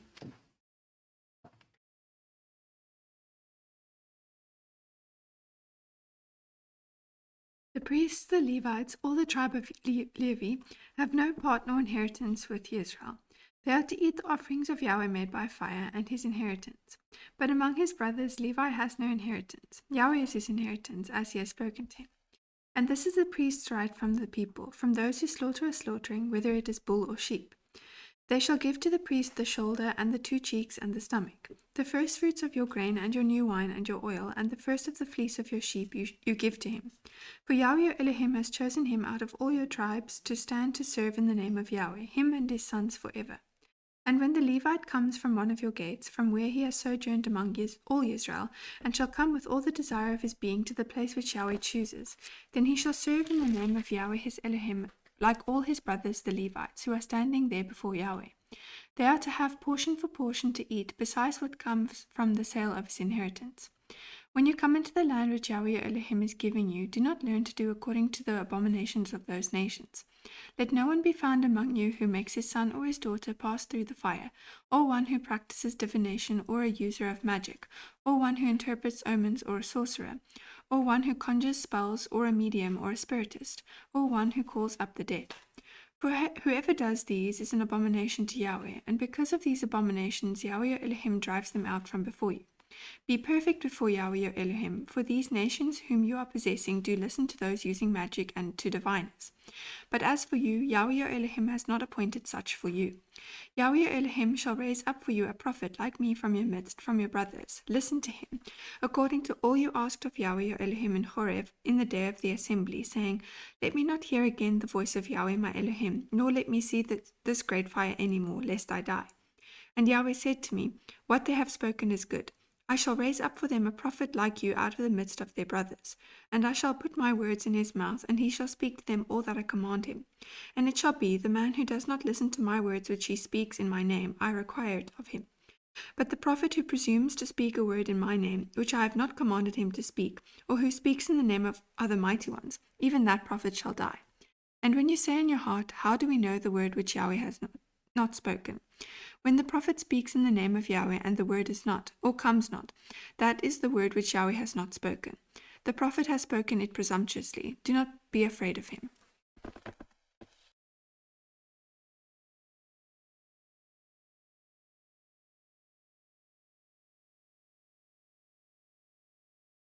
Okay, so here we start chapter 18 with saying that the Levites have no inheritance or part with Israel because Yahweh is their inheritance and they are to eat of the offerings of Yahweh. So while we know that they did not receive an inheritance among Israel, what we have to take note of here is that while they didn't receive any land, they were given cities within the tribal allotments, they received another inheritance. Now, their inheritance was service to Yahweh and being that which would cause people to ensure the worship was done correctly so Yahweh's presence wouldn't leave. Whatever was brought to Yahweh, they ate. Whatever was brought by anyone to Yahweh is what were the possession and inheritance of the Levites and the priests. And in this way, they got joined to. Now, Levi means joined to. So this is the way they were joined to Israel in a unique and permanent way. This is what made them become part of the nation in a sense. They didn't have their tribal allotments, but the way they were joined is through their inheritance of receiving that which is given to Yahweh. Now today, the Levites and the priests, because we often said, and we'll always keep saying, we need to learn this pattern that we see in the Torah, in the sojourning of Israel coming out of Mitzrayim to the promised land and living in the promised land according to the rules and regulations until Messiah came, as the pattern that was given to Moshe on the mountain to do according to what he was shown, as it is in the heaven, let it be here on earth, was always, as the book of Hebrews says, it's shadow pictures of the coming good matters of our master. It was always a design and a function that would emulate that which is in the heavens, which should be operating here on earth.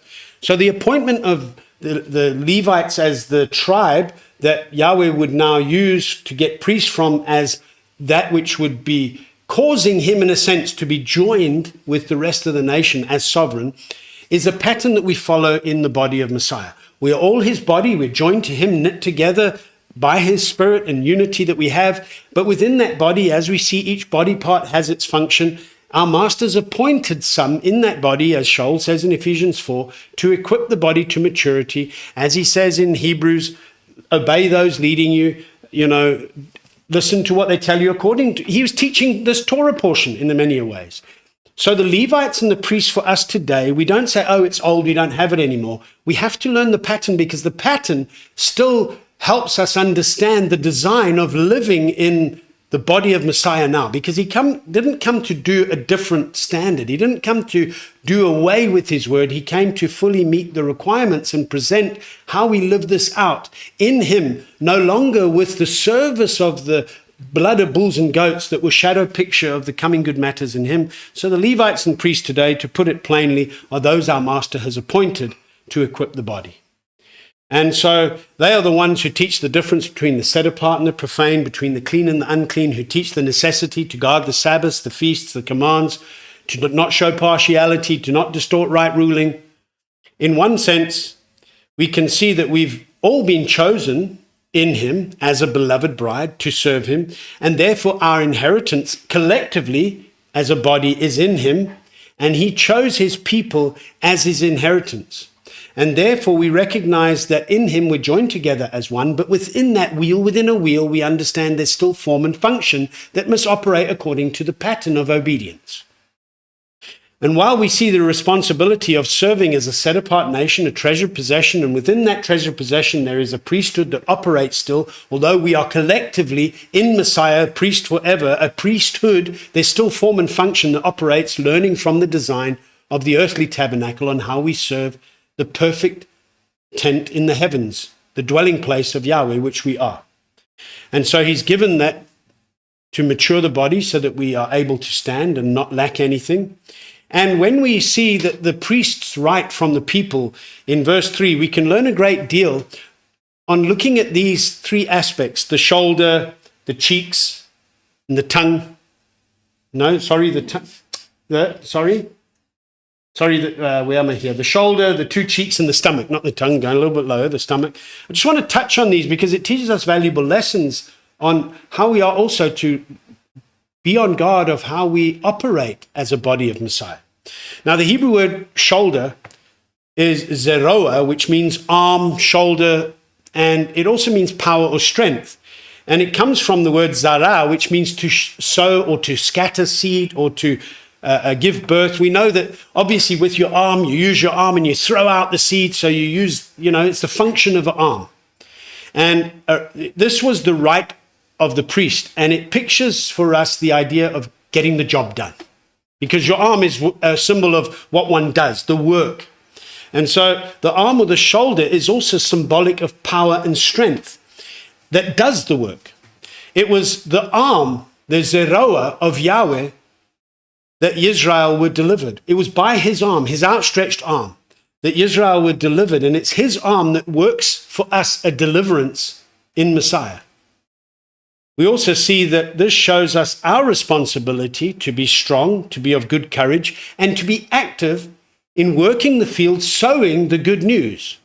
As we extend our arms, scattering the seed, we don't know what state the hearts it will go on, as the parable of the sower and the seed, but we have a role to play in the field, which is the harvest field, which is the earth, that we are workers in the harvest, doing our bit. In what we work, we are always sowing, always ready to give a reason for the hope we have, sowing the word of Yahweh wherever we find ourselves, And so therefore we understand that the Besorah, the good news of Yeshua Messiah, and the planting of his word in the hearts and minds of others is something that we are commissioned with.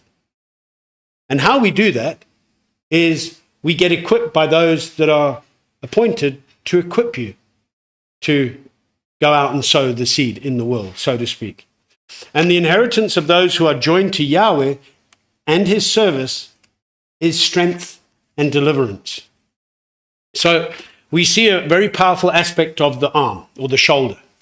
We also see the shoulder is what carries burdens. Are we to bear one another's burdens? We also understand then the Levites had to carry the Ark of the Witness. So we also see that whenever it was done wrong, it brought about death. When put it on wagons, we looked again. So when we follow Yahweh's instructions for living and doing it his way, according to his word, we are strengthened to perfect set-apartness. The two cheeks, the Hebrew word for cheeks comes from the word lechi, which means a jaw or cheek, and it comes from an unused root word meaning to be soft. As we understand, hopefully most of us have nice soft cheeks. It's this fleshy part of the head, if you will, the soft part. And this also speaks what comes forth from one's mouth, as we are to ensure that all our words are pure and clean. Our speech should be seasoned with salt. It's all about representing covenant. And whatever we say, in word or in deed, it should be done in the name of Yeshua Messiah. And so therefore, we must also realize that we have, when you speak of a cheek, when somebody slaps you on the one cheek, turn the other, it teaches us a valuable lesson. We should be able to receive instruction and be submissive to correct discipline and not bite back when we are instructed in the truth. Especially in light of proper right ruling, not distorting, and listening to those that are instructing you in righteous, instead of biting back and saying, no, but that's a Korach rebellion that will get one struck. The stomach is the Hebrew word kevah, which means stomach, more, belly or body. And why this word is often translated as more, as in M-A-W, not more, more. This is the crop or the receptacle in which food is taken, and when swallowing, it gives the idea from an agricultural perspective of meditation of the word, because a cow has a number of stomachs, so it goes into its first stomach, and it's known as, and even birds, they have a maw, and then they regurgitate that to swallow it again because it gets more refined into their body, bringing the proper nutrients, etc. Now, I might not be giving the exact scientific method in which this is done, but just to give a bit of overview, what it teaches us here, the Torah is not to be departing from our mouths. It should be in our hearts and our mouths to do it. It should be something that we are meditating on because we're chewing on the word. It's going in, it's coming up in the correct manner to bring about a proper obedience. And so therefore we understand even in these three elements of a shoulder, cheeks, and stomach teaches us a valuable lesson on guarding ourselves in our master, who is our high priest and king. Verse 4 speaks of bringing your best, and we need to make sure that when it says here, this is what you bring, your new wine, your grain, your oil, the fleece of your sheep, all of these things that are being told that you bring require work before it's brought. The giver does the work of what needs to be brought so that the priest doesn't have to. Now, that's not saying, why doesn't the priest? The priest has their job to do. The Levite has their job to do. And therefore, him not having to do the work of what others are supposed to be doing to bring it, he can carry on the duties and responsibilities that Yahweh's put on them. Now, in the days of Nehemiah, chapter 13, verse 10, when he came back, he says, I learned that the portions for the Levites, which is what's being spoken of in this Torah portion here, had not been given to them. For each of the Levites and the singers who did the work had gone back to his field. This is a clear witness of the proper support wasn't coming in from the body. So how are the Levites supposed to work and survive? So they've gone back to the field and they've gone to get jobs. Let's put it in today's perspective. And when they've gone to get jobs, they're not busy about Yahweh's proper right ruling. So it leaves breaches within a body. How does the body grow to maturity? Because there's nobody instructing, because they're busy just trying to survive. This speaks of how they had to go find work and survive. It was a trying time. The support structure given by Elohim was not being adhered to. And as a result, the duties were being neglected. And in the time in Nehemiah, what happened is specific rooms that were designed to provide service to keep Yahweh's presence was being neglected, and foreigners were coming and taking residence. It's the responsibility of the body or community of Messiah to support those appointed by Messiah to teach and bring the right ruling of the Torah to the community. And therefore, those who have been appointed by Messiah shouldn't have to seek alternative means of income and support for them and their families.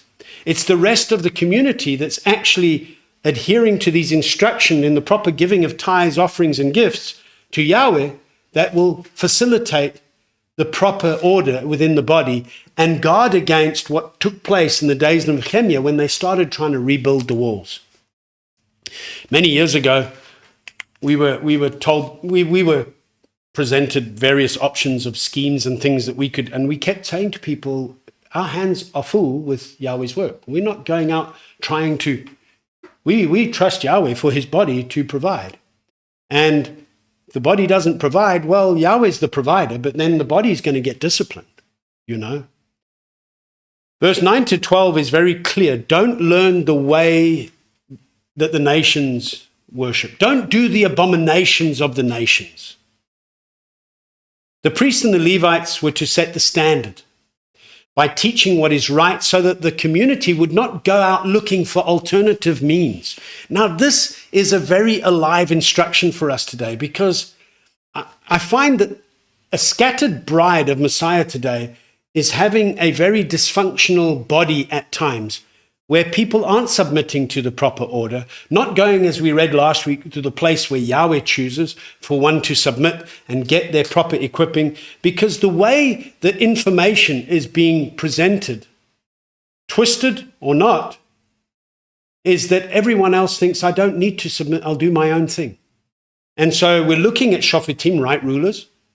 And I said earlier about the book of Judges that highlights The need for judges, because everyone was doing right in their own times, and this is the same thing. The need for proper right ruling needs to be established again in the body, because everyone, not everyone, but at large, what we can see by the fruit of people's lives and by the effect of the Nehemiah aspect of people not surviving is that people are doing what's right in their own eyes because they're finding their own ways, and they're doing the abominations of the nations. They're allowing mixing, they're allowing, in type, metaphorically speaking, Asherahs not to be torn down. They're allowing corruption to creep in, mixing of worship, blemishes that we said while they feast with you.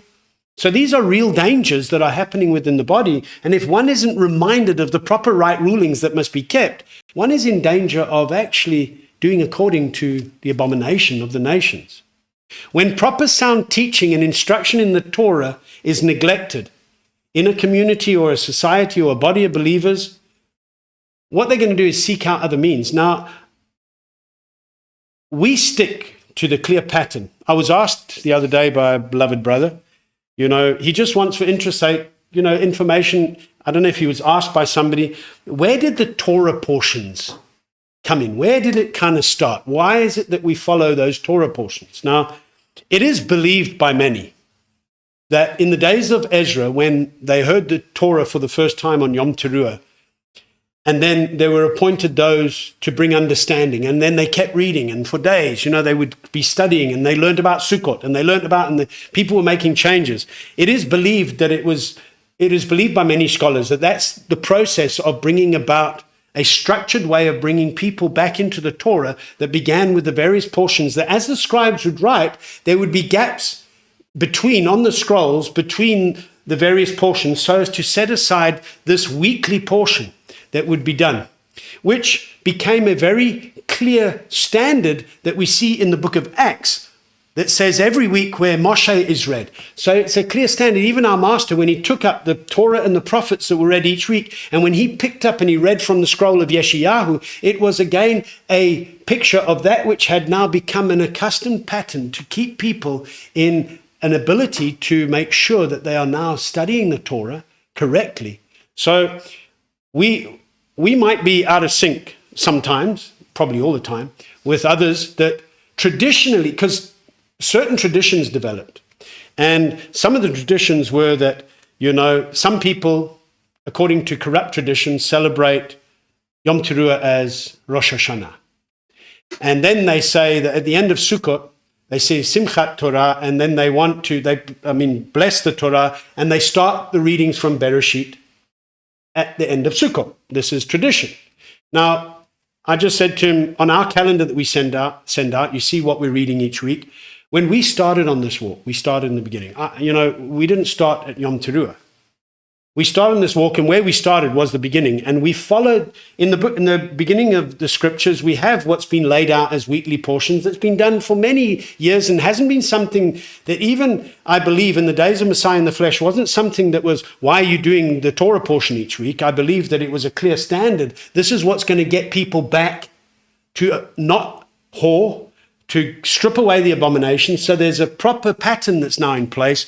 And we start in the beginning, and we don't stop our weekly cycle for a feast. We continue it in the feast. So we've just gone for the last 16 years from portion to portion. Some years there's a 13th month, so it doesn't start at a specific time in a year. And so we've either encouraged anybody that's on this walk, when you start from the beginning. Or, like in the book of Acts, when the people that were coming, they would go into the congregation. They wouldn't necessarily themselves stop the congregation and say, we're new here, start at the beginning. They'd have to slot in. So as people would slot in, so anybody that wants to walk with us, I'm just mentioning this now, you can find on the calendar what we're going to read each week, so it prepares you and it helps you get that pattern. But if one chooses not to follow us and they come on a thing, then I encourage you start from the beginning. So this is where we developed our current timing, which hopefully brings clarity to some saying, well, why are some people on another book? And it's not about this is exactly when you should be on. We started where we started and we followed the pattern. And when people get the scriptures in the front, there's a layout. So why change that which makes it easier for people to kind of get some guidance what follows each section? So just to kind of put that, and why I'm mentioning all of this is that when we believe that when you start taking the Torah portions away from a Sabbath reading, you're opening up a gate or a door of deception to creep in, guised or disguised under the banner of nice topical series and things like that can be done. Nothing wrong with certain teachings of the word, but when the Torah is being set aside, it opens up the possible breach for abominable ways to creep in, because suddenly those clear instructions that are weekly heard, especially somebody new coming in and needing to hear this, it's opening up for the enemy to sow Donnell, because people are asleep to the truth.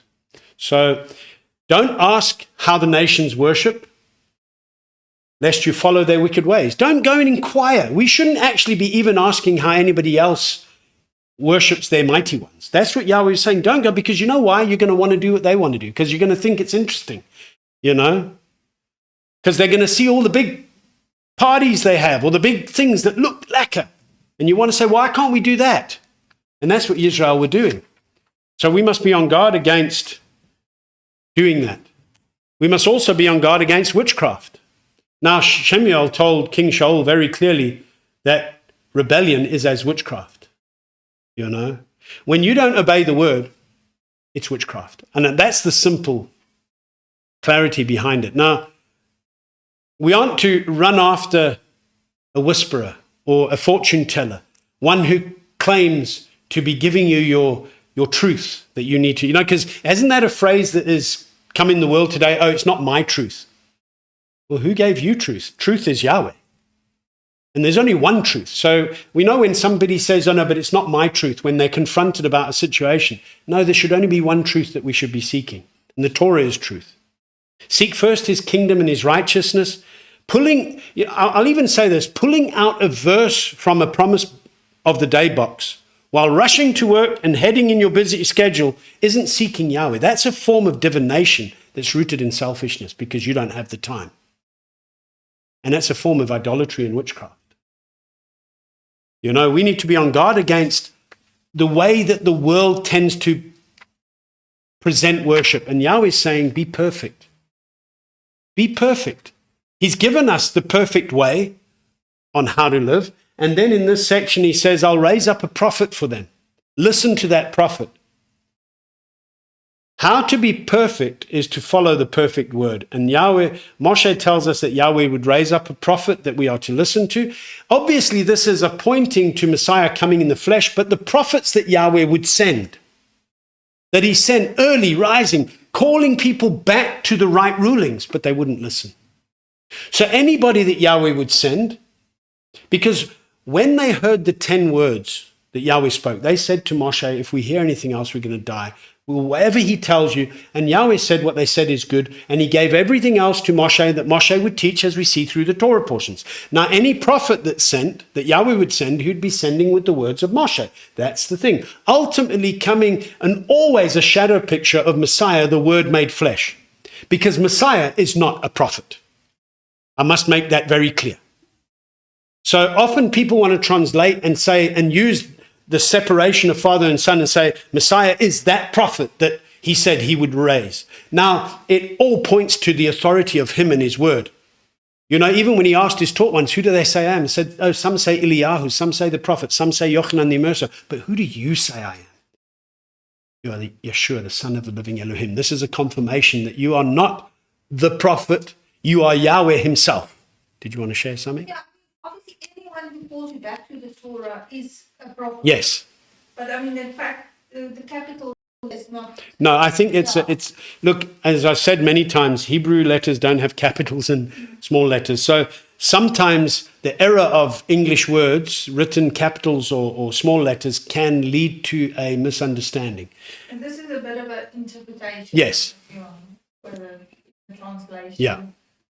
should we say, isn't wrong? Because No. he did call people back to the Torah, but he was much more than Yes. a prophet from among your Yes. brothers. So, yeah, he was raised as a brother, come in the flesh of man.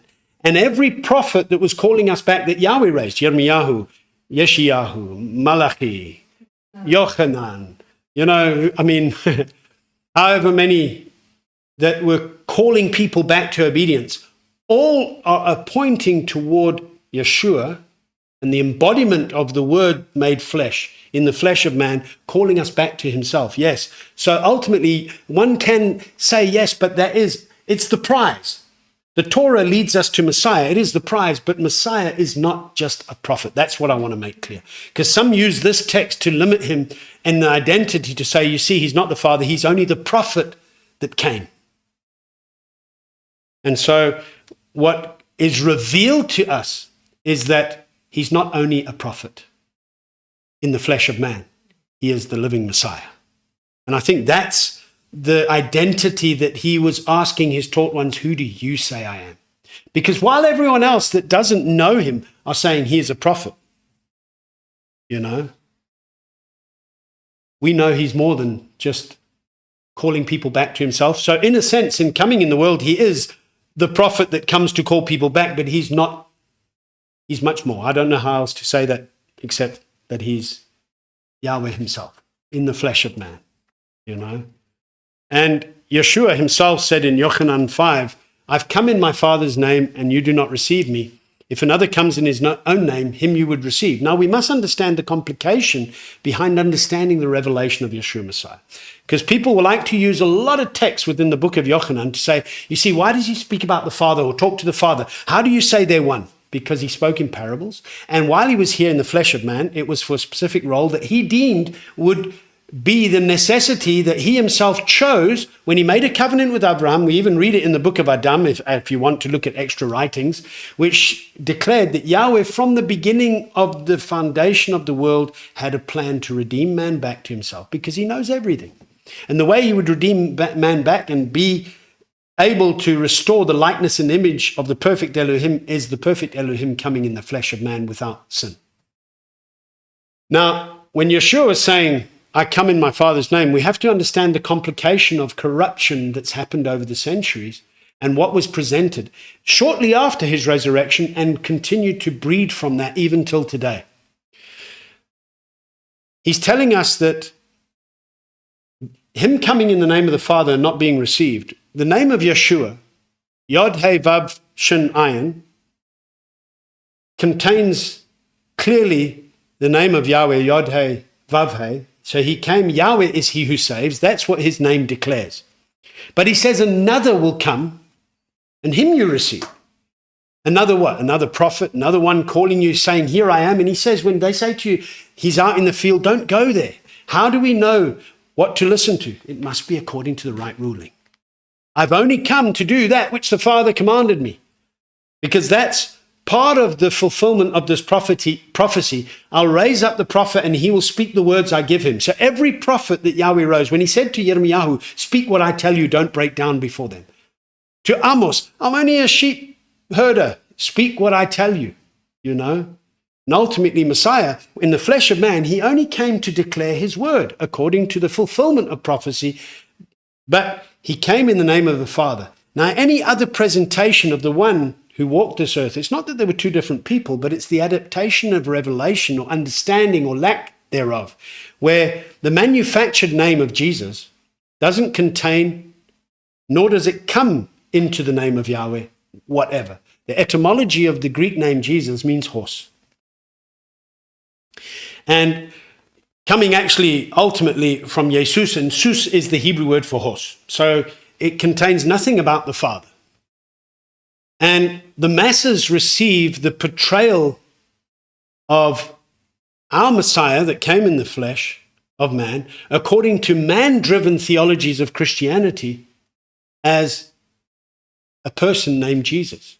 And they receive him well, according to their theologies that's done away with the right rulings that need to be adhered to according to the Levitical priesthood.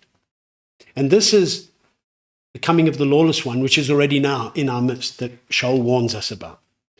So That is safe to say, and a very alarming wake-up call possibly for some hearers, or a reminder to others, that Jesus, or the presentation thereof, is indeed a false prophet, of which we should not be afraid, because we should be listening to Yeshua Messiah, the living word. Let's get into chapter 19.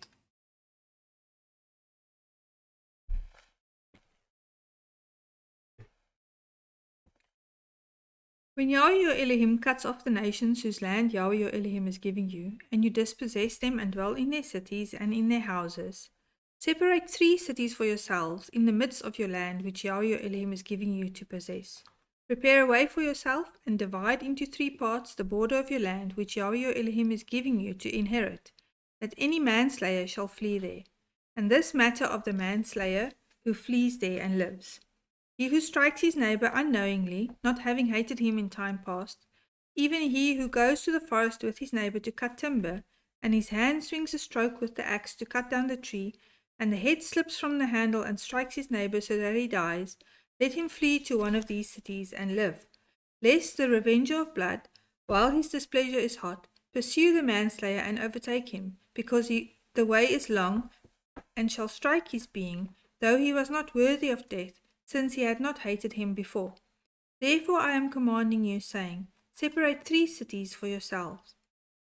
And if Yahweh your Elohim enlarges your border, as he swore to your fathers, and has given you the land which he promised to give to your fathers, when you guard all this command to do it, which I am commanding you today, to love Yahweh your Elohim, and to walk in his ways all the days, then you shall add 3 more cities for yourselves, besides these 3, so that innocent blood is not shed in the midst of your land which Yahweh your Elohim is giving you as an inheritance, or blood guilt shall be upon you. But when anyone hates his neighbor, and shall lie in wait for him, and rise against him, and strike his being so that he dies, then he shall flee to one of these cities, and the elders of his city shall send and bring him from there, and give him into the hand of the revenger of blood, and he shall die. Your eye shall not pardon him, but you shall purge the blood of innocent blood from Israel, so that it might be well with you.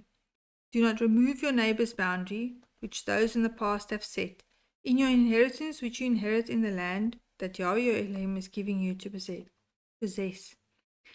One witness does not rise up against a man concerning any crookedness or any sin that he commits. At the mouth of 2 witnesses, or at the mouth of 3 witnesses, a matter is established. When a malicious witness rises up against any man to accuse him of turning aside, then both men who have the dispute shall stand before Yahweh, before the priests and the judges who serve in those days. And the judges shall diligently search and see if the witness is a false witness, who has falsely accused his brother. Then you shall do to him as he thought to have done to his brother. Thus you shall purge the evil from your midst. And let the rest hear and fear, and never again do this evil matter in your midst.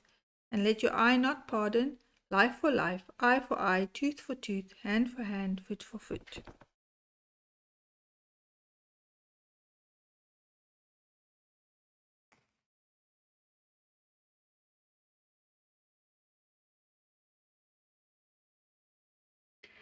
Okay, so this chapter deals with the clear provision that Yahweh gave for a manslayer who strikes his neighbor unknowingly, having not hated him in time past. In other words, when an accident happens, okay, the 3 cities were to be allocated as cities where a manslayer could flee to, and they were known as cities of refuge. And we've discussed this in Deďabarim 35 not so long ago, so I don't think I need to go in depth into that. But what we do take note is that these cities actually are a wonderful picture in Scripture for us of the wonderful work of Yeshua Messiah. And, sorry, I clicked that there. And on whom we have a refuge to find safety and shalom in, you know. The one who fled to one of these cities because he'd killed his brother by mistake or by accident would be rescued from the hand of the revenger of blood, and he would remain in that city until the death of the high priest who was anointed with oil. So the implication that's here is very clear. This is a picture of Yahweh's mercy in a land of his chosen people to make sure that proper right ruling was executed, to make sure that people aren't just being taking revenge on their own, no proper things are being sought. But if one didn't follow these prescribed manners, and even if you killed somebody by accident and you didn't go to the city of refuge, the one who could revenge your blood, blood for blood, would not be guilty if he found you outside the city and put you to death, because it's blood for blood. A proper leveling out, if you will, of the right ruling. But you do have safety, and this is where one would, it's not like, we must be able to realize this isn't a license for somebody to be careless in their duties, thinking, because you got to think, if somebody's working in the field and they take an axe, as the example that we got here, and he's chopping wood and the head flies off and it strikes his brother in the head. Now, it's an accident. It happens. These kind of things happen. He has a place to go to. He can now find safety and be secure in the fact that obviously a proper inspection would be done, and proper right ruling would be administered to make sure, was it accident? Did he not hate him? So they're doing a bit of an investigation, and, no, he can stay here. As long as he's here, the cities of refuge were places of safety.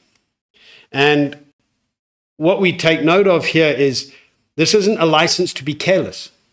So it teaches us a valuable lesson.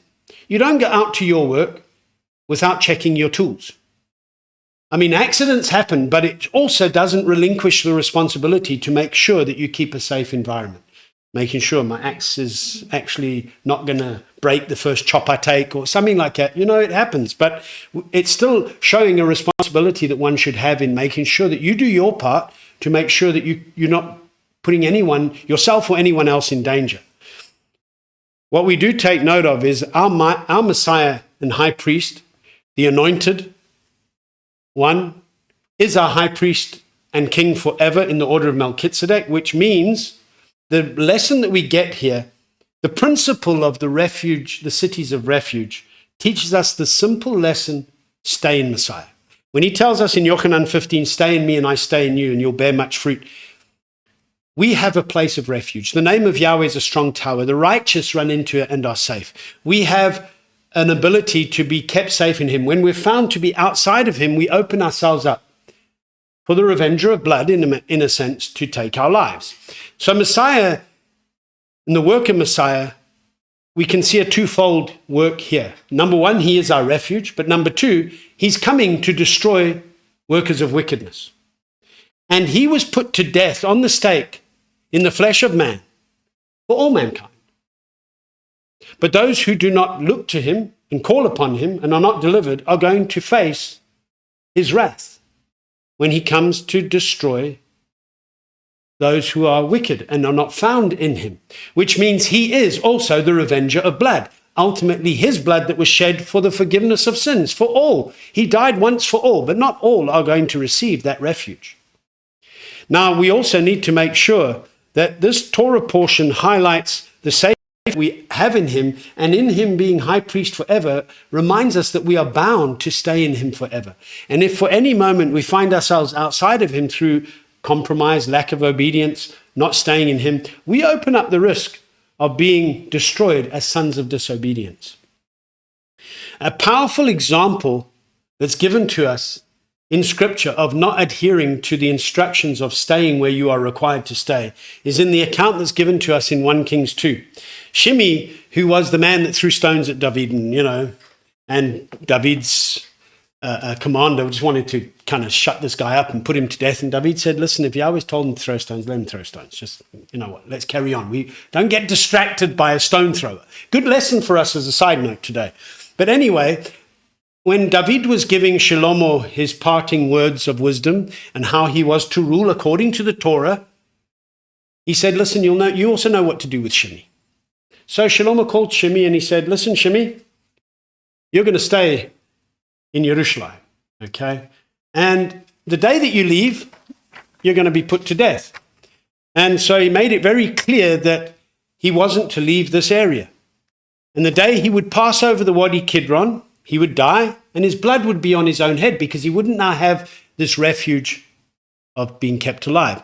Shimei agreed to these words, but hey, you know what? A lot of people agree to words and they quickly forget. Well, 3 years later, some of Shimei's slaves, so he'd been prospering in this protective environment.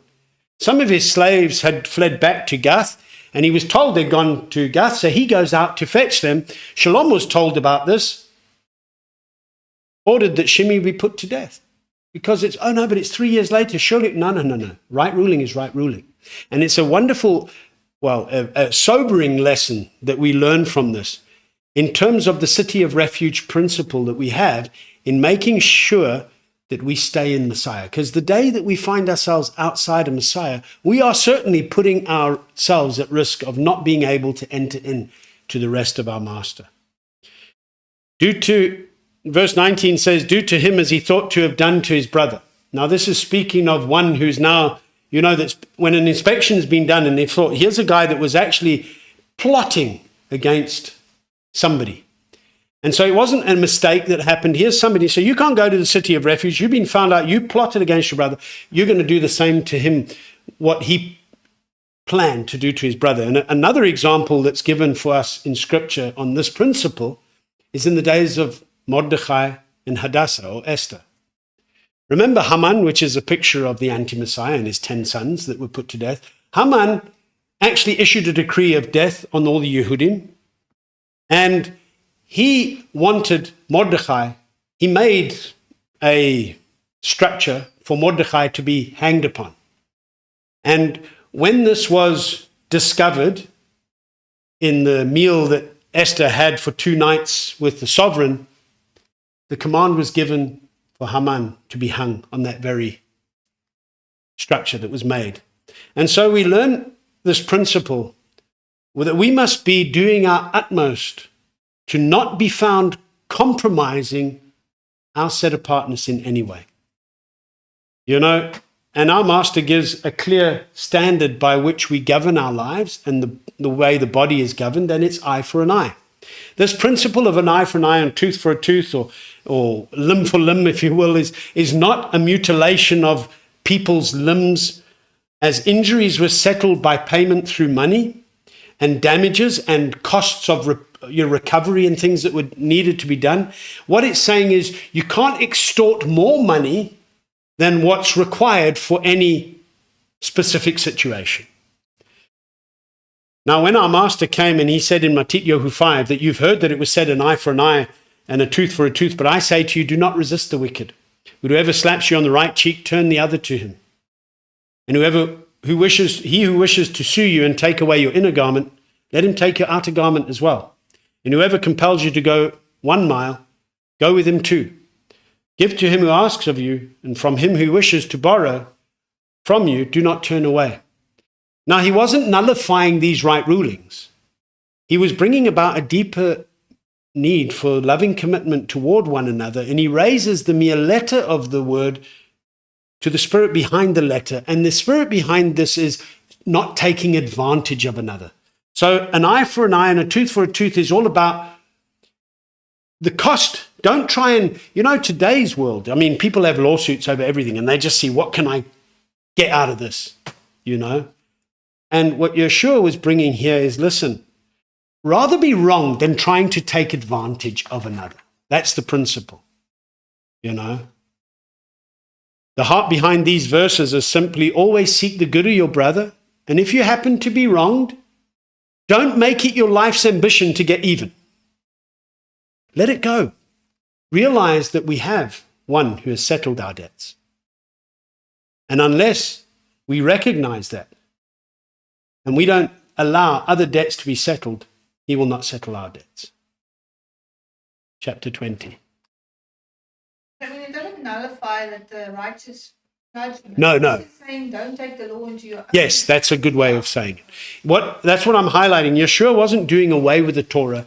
He's basically saying, leave right ruling to the word and don't take matters into your own hand and trying to extort your own advantageous outcome when you're actually going to end up bringing harm to somebody else. Okay.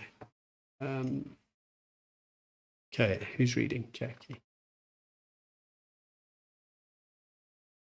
When you go out to battle against your enemies and shall see horses and chariots and people more numerous than you, do not be afraid of them, for Yahweh your Elohim, who brought you up from the land of Mitzrayim, is with you. And it shall be when you draw near to the battle, that the priest shall come and speak to the people, and shall say to them, Hear, O Israel, you are drawing near today to battle with your enemies. Do not let your heart faint.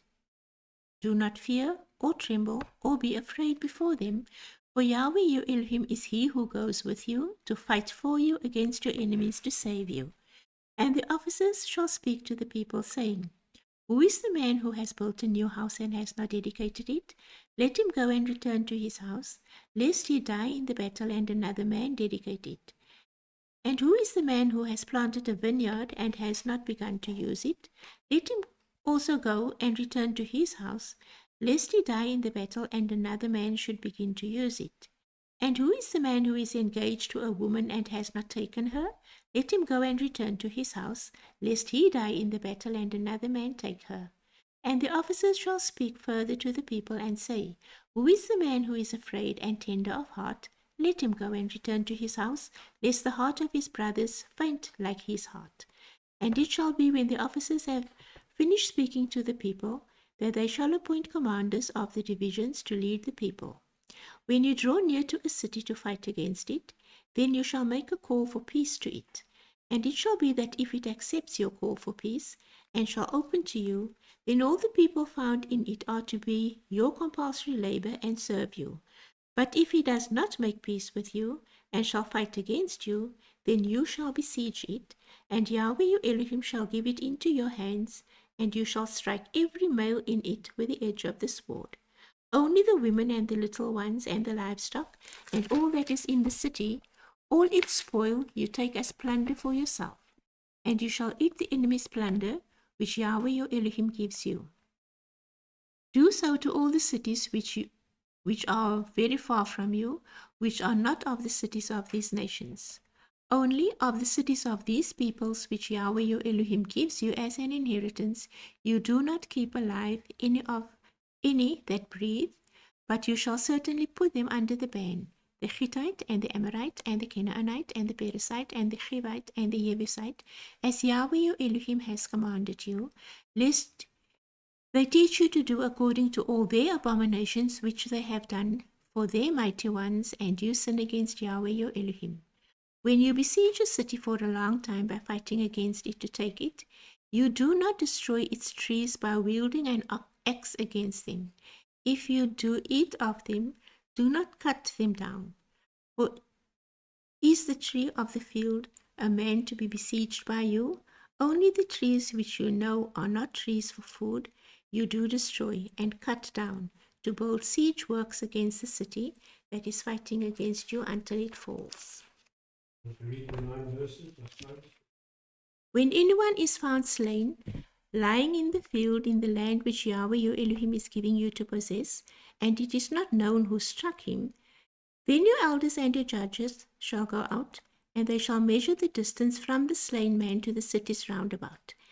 And it shall be that the elders of the city nearest to the slain man shall take a heifer, which has not been worked, and which has not pulled with a yoke. And the elders of that city shall bring the heifer down to a wadi with flowing water, which is neither plowed nor sown, and shall break the heifer's neck there in the wadi. And the priests, the sons of Levi, shall come near, for Yahweh your Elohim has chosen them to serve him and to bless in the name of Yahweh. And by their mouth every strife and every stroke is tried. And let all the elders of that city nearest to the slain man wash their hands over the heifer, whose neck was broken in the wadi. And they shall answer and say, Our hands have not shed this blood, nor have our eyes seen it. O Yahweh, forgive your people Israel, whom you have ransomed, and do not allow innocent blood in the midst of your people Israel, and the blood guilt shall be pardoned to them. Thus you purge the guilt of innocent blood from your midst, when you do what is right in the eyes of Yahweh.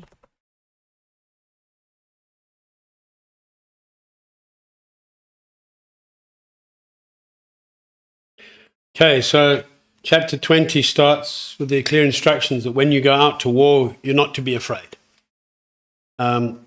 These instructions are very clear. Right through Scripture, we see the continual theme of being strong and courageous. Shaul uses lots of imagery of armor and battles and fighting and putting on, putting off, what we are to be doing. And so we see here, this is a clear lesson within the Torah portion of the courage to stand and fight the good fight of the belief and not be afraid of the masses who are not following the truth. Because the masses or the enemies out there, enemies of the word, they might be more numerous than you, but we should not be afraid, because who we stand in, who's our Elohim, we are to be reminded of. We are to stand in confident belief in our Master because of who he is. And we recognize that he's the one who's delivered us and caused us to be delivered from darkness into his marvelous light. While the rest are groping around in the dark, we should not fear the darkness. For with Yahweh, even darkness is as light. And we can have that confident assurance as long as we are staying in him. And guarding his word, not denying his name, is what we are called to do. Trusting in Yahweh causes us to stand and not being afraid of what the enemy is trying to attack us with. It's Yahweh who fights for us. What our Master asks us to do is be armed in him and stand. And see our Elohim fights for us. Now, in our going out to battle, in any war situation, a soldier that would go out to battle had to be alert and sober. I mean, you can't let a sleepy, drunken soldier go out and try and fight for you, you know. And a soldier has to be totally focused on the mission at hand. Can't be distracted, because if he's distracted, he puts himself and everyone else in danger. And the provision that's given here for those whose minds might have otherwise been occupied is for good reason, because if one who's got other things on their mind goes out to battle, you present a weakened army on the battlefield. And so these were given exemption. And what can often be one of the biggest hindrances in being able to stand and be steadfast in our Master is worry. Worrying causes so much defeat in people's lives than actual physical threats. Many will worry about what might take place, rather than allowing the situation or the circumstance to unfold. And as I talked about having the trail in the trial, you know, we must allow the power and might of Elohim to be displayed in the face of what can often seem like an impossible situation. Now, you know what? It takes courage to do that, and it takes life's lessons to learn to do that. When Yahweh brought Israel out of Mitzrayim, he told them that they're going to have battles, and it was to teach them. In verse 1, this chapter begins with when, which presupposes you're going to have battles. Our Master made it clear, in this world you will have troubles. You're going to have tough times. You're going to face some trials, you know. And we all recognize that battles are an inevitable part of our walk of belief in Yeshua Messiah. Kepha warned us that if we're beaten down because we've been disobedient, that's not something to be reckoned as, you know, persecution for righteousness' sake and, oh, it's a blessing.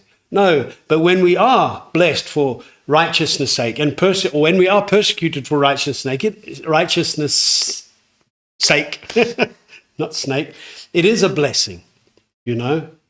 Very real battles that we face each and every day can only be done so when we're armed in the truth. If we're not armed in the Master, we may find ourselves in the desperate place of worry, choking out the word that's supposed to be causing us to stand and leaving ourselves exposed for those fiery darts of the enemy because our hands are too weak to lift up the shield of belief.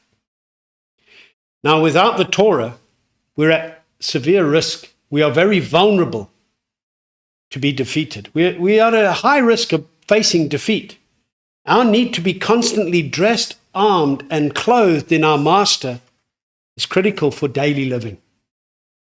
When you see horses and chariots more numerous than you, we spoke about horses and chariots just now, not trusting in horses and chariots. The battles that we face sometimes seem like impossible. In fact, they probably are impossible in your own fleshly manner. Horses and chariots are a picture of what the world has to offer. all its corrupted ways, the sun worship, the things of the flesh, the dogmas and the traditions of man that have veered away from true obedience to Yahweh. Sometimes we can feel very small and insignificant in this world when we're not doing what the world does. And often people are led to the validity or the validation that they should have in their belief gets questioned. Yahweh tells us we should not be afraid of them. He's delivered us from the former lusts of the flesh. He's given us what we are able to put on. But in order to properly put on, the Renewed Writings carries a lot of put off, put on language for good reason. Because if we're properly to put on Messiah, we must make sure that that which is off should be off. The Hebrew word for battle, milchama, means battle, war, warfare, military. And it comes from the word lacham, which means to fight or to do battle or to conquer. And it also carries the meaning of consuming or to use as food or to eat. And a noun that we get from lacham is lechem, which is bread. And I find this very fitting because Shaul likens us to a bread, a community in the master who are to fight the good fight. And therefore the way that we are to fight the good fight is through the word, the living word of Elohim, because the living bread that's come down from above, that is our nourishment. That is our source. And this is what we are to make sure, that we are people that are able to fight as we submit under the authority of our good shepherd who leads us, who's cleansed us and separated us for service, given us our daily manna, which if we're not meditating on, we'll never be able to stand armed correctly on the battlefield. Now, I just want to touch on these exclusions from battle that we see, and then touch on the words of our master. In verse 5, we says, any man that's built a new house and is not dedicated it, return to your house, and you don't have to go into battle. Now, this was usually done possibly at betrothal times because it possibly refers to the young man. He's not dedicated his house yet, and it signifies that the commands are not written on his doorpost yet. He hasn't established his house for his bride to come in. So go and complete your work. Then you can. Why? Because his mind is focused on his house. He's not focused on the battlefield. Haggai actually deals with the condition of people who were so focused on building their own houses, the house of Yahweh laid in ruins. And he says, consider your ways. The man who planted a vineyard hadn't begun to use it. We know according to the Torah that this could represent one who's planted a vineyard. Now, his first three years, there's no fruit to be eaten from it, or to be beaten from the trees or harvested or anything. In the fourth year, the yield is given to Yahweh. And only in the fifth year is he allowed to eat it. So it can refer to a guy that's even waited for this time where he can start to benefit from the field now. And his mind is on that. That's a distraction. So go back, sort your field out. You haven't begun to use it yet, And we see in Scripture the ability to sit under one's own vine and one's own fig tree is a symbol of shalom and the favor of the kingdom of Yahweh that's conquered all the nations and brought his peace or his shalom. So here we're seeing this provision is made here for a man that's, he's still thinking about what he needs to bring into a place of safety for his family, etc. So his mind is not focused on the battlefield. The one who's engaged, again, this is a picture of one that's not yet, he's engaged, but he's not yet betrothed, so he's thinking of his wife to be, he's preparing all the things that's in his head about, his bride to be. Now, if you go into battle and you die, then another man's going to take the one who was to be your bride. So go. These were the exemptions, but these exemptions symbolized something in common for all three, and that is they had unfinished business at home, so to speak. So therefore, they wouldn't be able to give their all on the battlefield and put everyone else at risk. Being preoccupied with self actually disqualifies one from being able to serve as a fit soldier in the army of Yahweh. And so when we think of these things, we look at the words of our master in Lucas 14, where he says the following: a certain man gave a great supper and invited many, and he sent his servant at supper time to say to those who were invited, come, for all is now ready. But one by one they began making excuses. The first said to him, I've bought a field. I need to go and see it. I ask you, have me excused. Another said, I have bought 5 yoke of oxen, and I'm going to try them out. I ask you, have me excused. Another said, I have married a wife, and because of this, I'm unable to come. And that servant came and reported this to his master. Then the master of the house, being wroth, said to his servant, hurry out into the streets and the lanes of the city, and bring in here the poor, the crippled, the lame, and blind.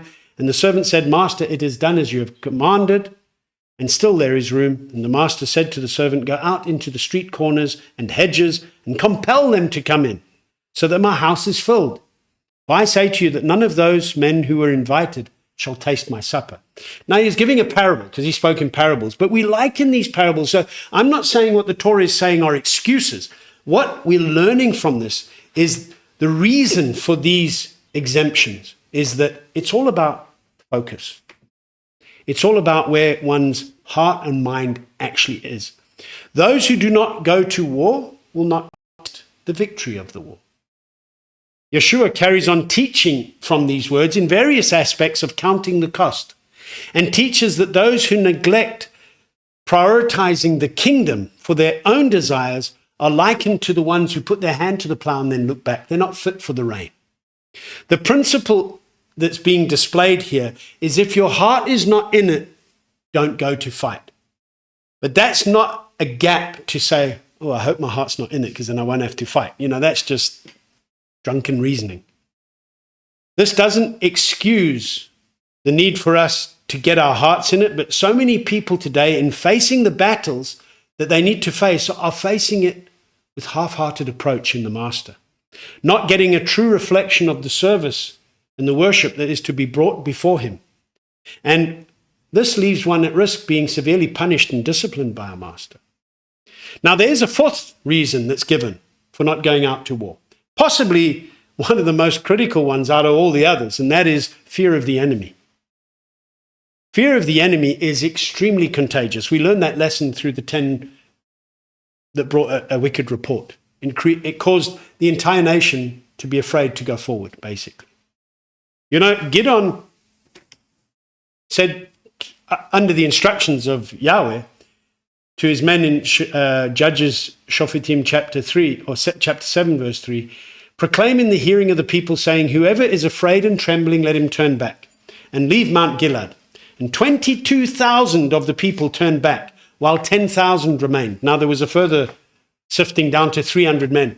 So from 22,000 down to 300 men, do your own maths. That's not a high percentage.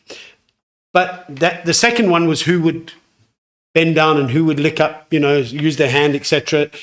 What we do take note, Yahweh was showing Gideon a very clear picture here. Trust in Yahweh. And Yahweh showed him that it doesn't matter about the numbers. But when you obey Yahweh and you've got committed men, people who are up for the challenge to fight the good fight, Yahweh will bring the victory very clearly. But what you have to recognize, it was 30,000, 22,000, 32, because it was 30,000 initially. It was 32. 22,000 turned back. 22,000 were afraid to go fight. This is a clear mirror for us today to show how many are actually afraid to fight the good fight of the belief today.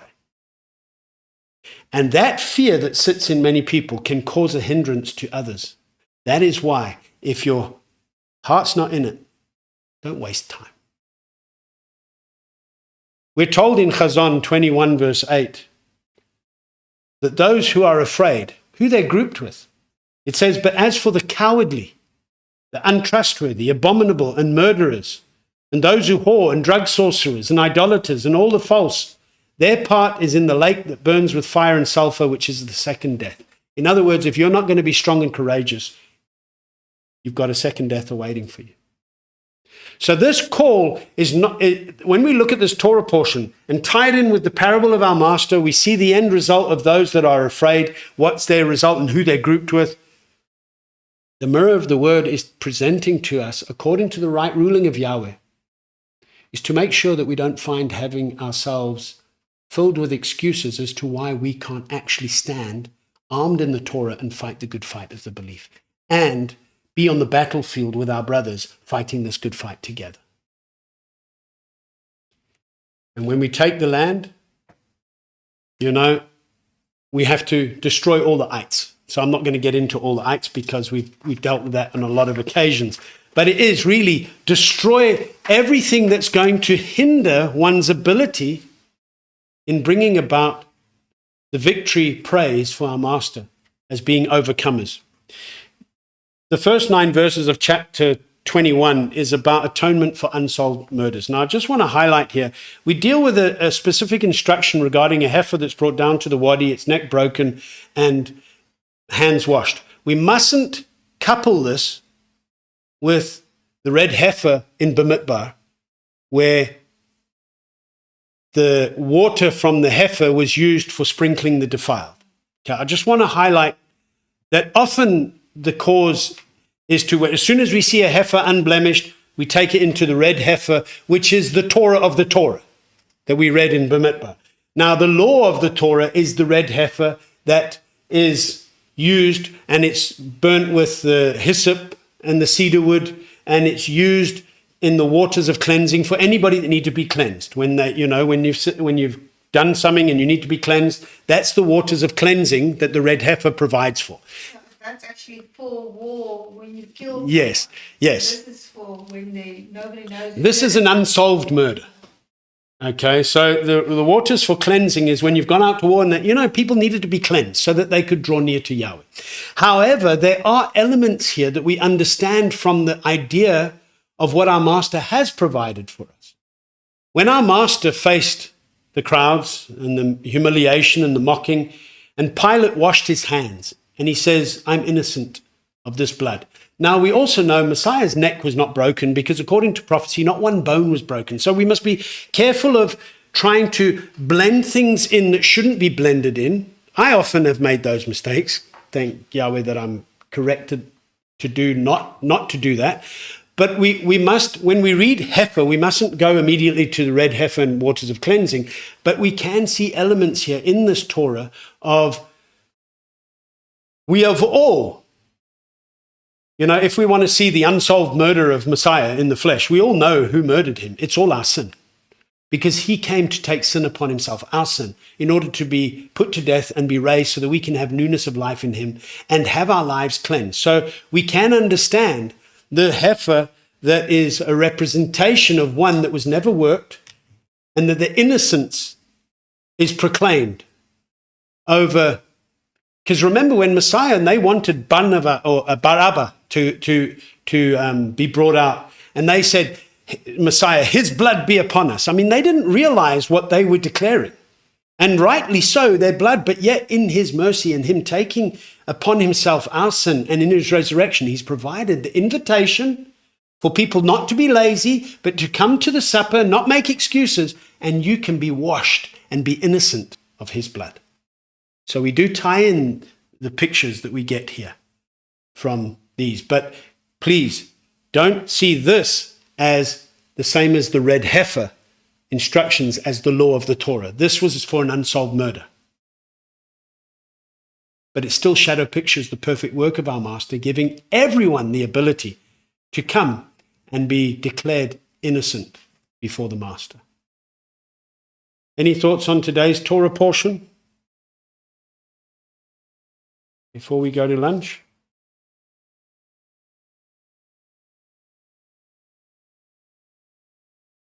Yeah. We did get, I got a message probably about 10 minutes or so, I'm not sure, maybe just before worship, and brothers and sisters that are going through some struggles. So I would like to just also, as we pray, and just bring our brothers. I hope you don't mind me just sharing Joshua and your children who have been struggling with a bit of, I was told, with a bit of tight chest. And we also were read another message from Guguletu in regards to please praying from the early hours of this morning. And we do trust. We're talking today about fighting the good fight, being in the refuge of our Master. I mentioned right at the beginning as well about the trials and the trails. And I find everything is fitting for us today because you're not alone in your struggles. That doesn't excuse away the struggles as if they're not there, because we too have been facing struggles. Jillian said she was crying yesterday. I mean, it's some tough times, and so we're here to be encouraged in the truth of our Master's word that says he's the one that fights for us. So I just want to, as we close in prayer, and give thanks for our Master's provision and what we can partake in as a Sabbath gathering and in his fellowship. I just also ask that you continue to remember each other in prayer. So we make specific requests known, and let's keep fixing our eyes on our Master. Amen. Let's pray. Master Yahweh, we bless, praise, and exalt your wondrous and mighty name. We thank you that you have called us out of darkness into your marvelous light. And even going through this Torah portion today, I pray that you continue to remind us of the victory that we have in you, the victories that we still will have in you, in the battles that we are facing or will face. May we be reminded of you that is our strength. And even as we continue readings today, being reminded of the strength that we are able to have in you as long as we fix our eyes on you and cling to you. So we do lift up Joshua and his boys. I pray that you bring relief to whatever physical tension and chest pains that they are facing. And I pray that you continue to bless their home with complete shalom. We know firsthand that they are people who continue to confess you before others. And so therefore I pray and know that they are not denying you in any way. And I pray that you continue to bless them with wisdom, clarity, direction, giving them a clear deliverance from whatever is coming over them right now. And we also pray for complete healing from a physical point of view, making them strengthened in the spirit so they can serve you with great joy and gladness. And I pray this for the entire body that you have called together as ATF OTC. I ask that. Even for those that are going to hear these instructions that we've been going through later, hear this prayer later, may it be words that are able to be resonated in every single one of our hearts, that we are reminded of the strength that we can find in you, that your joy is our strength, that we can see this pressures being turned into rejoicing praise before your face to your esteem and your esteem alone. And we ask for your perfect shalom over every home. We thank you that you are our provider. And while there may be little or much, we provide the praise and present the praise in all to you. Thank you that we can share this meal as a Sabbath meal and a reminder of the covenant that we're in together. And I pray that you bless every single home that's connected by your perfect design as you build us your way as your house. In the name of Yahushua, our Messiah. Amen and amen.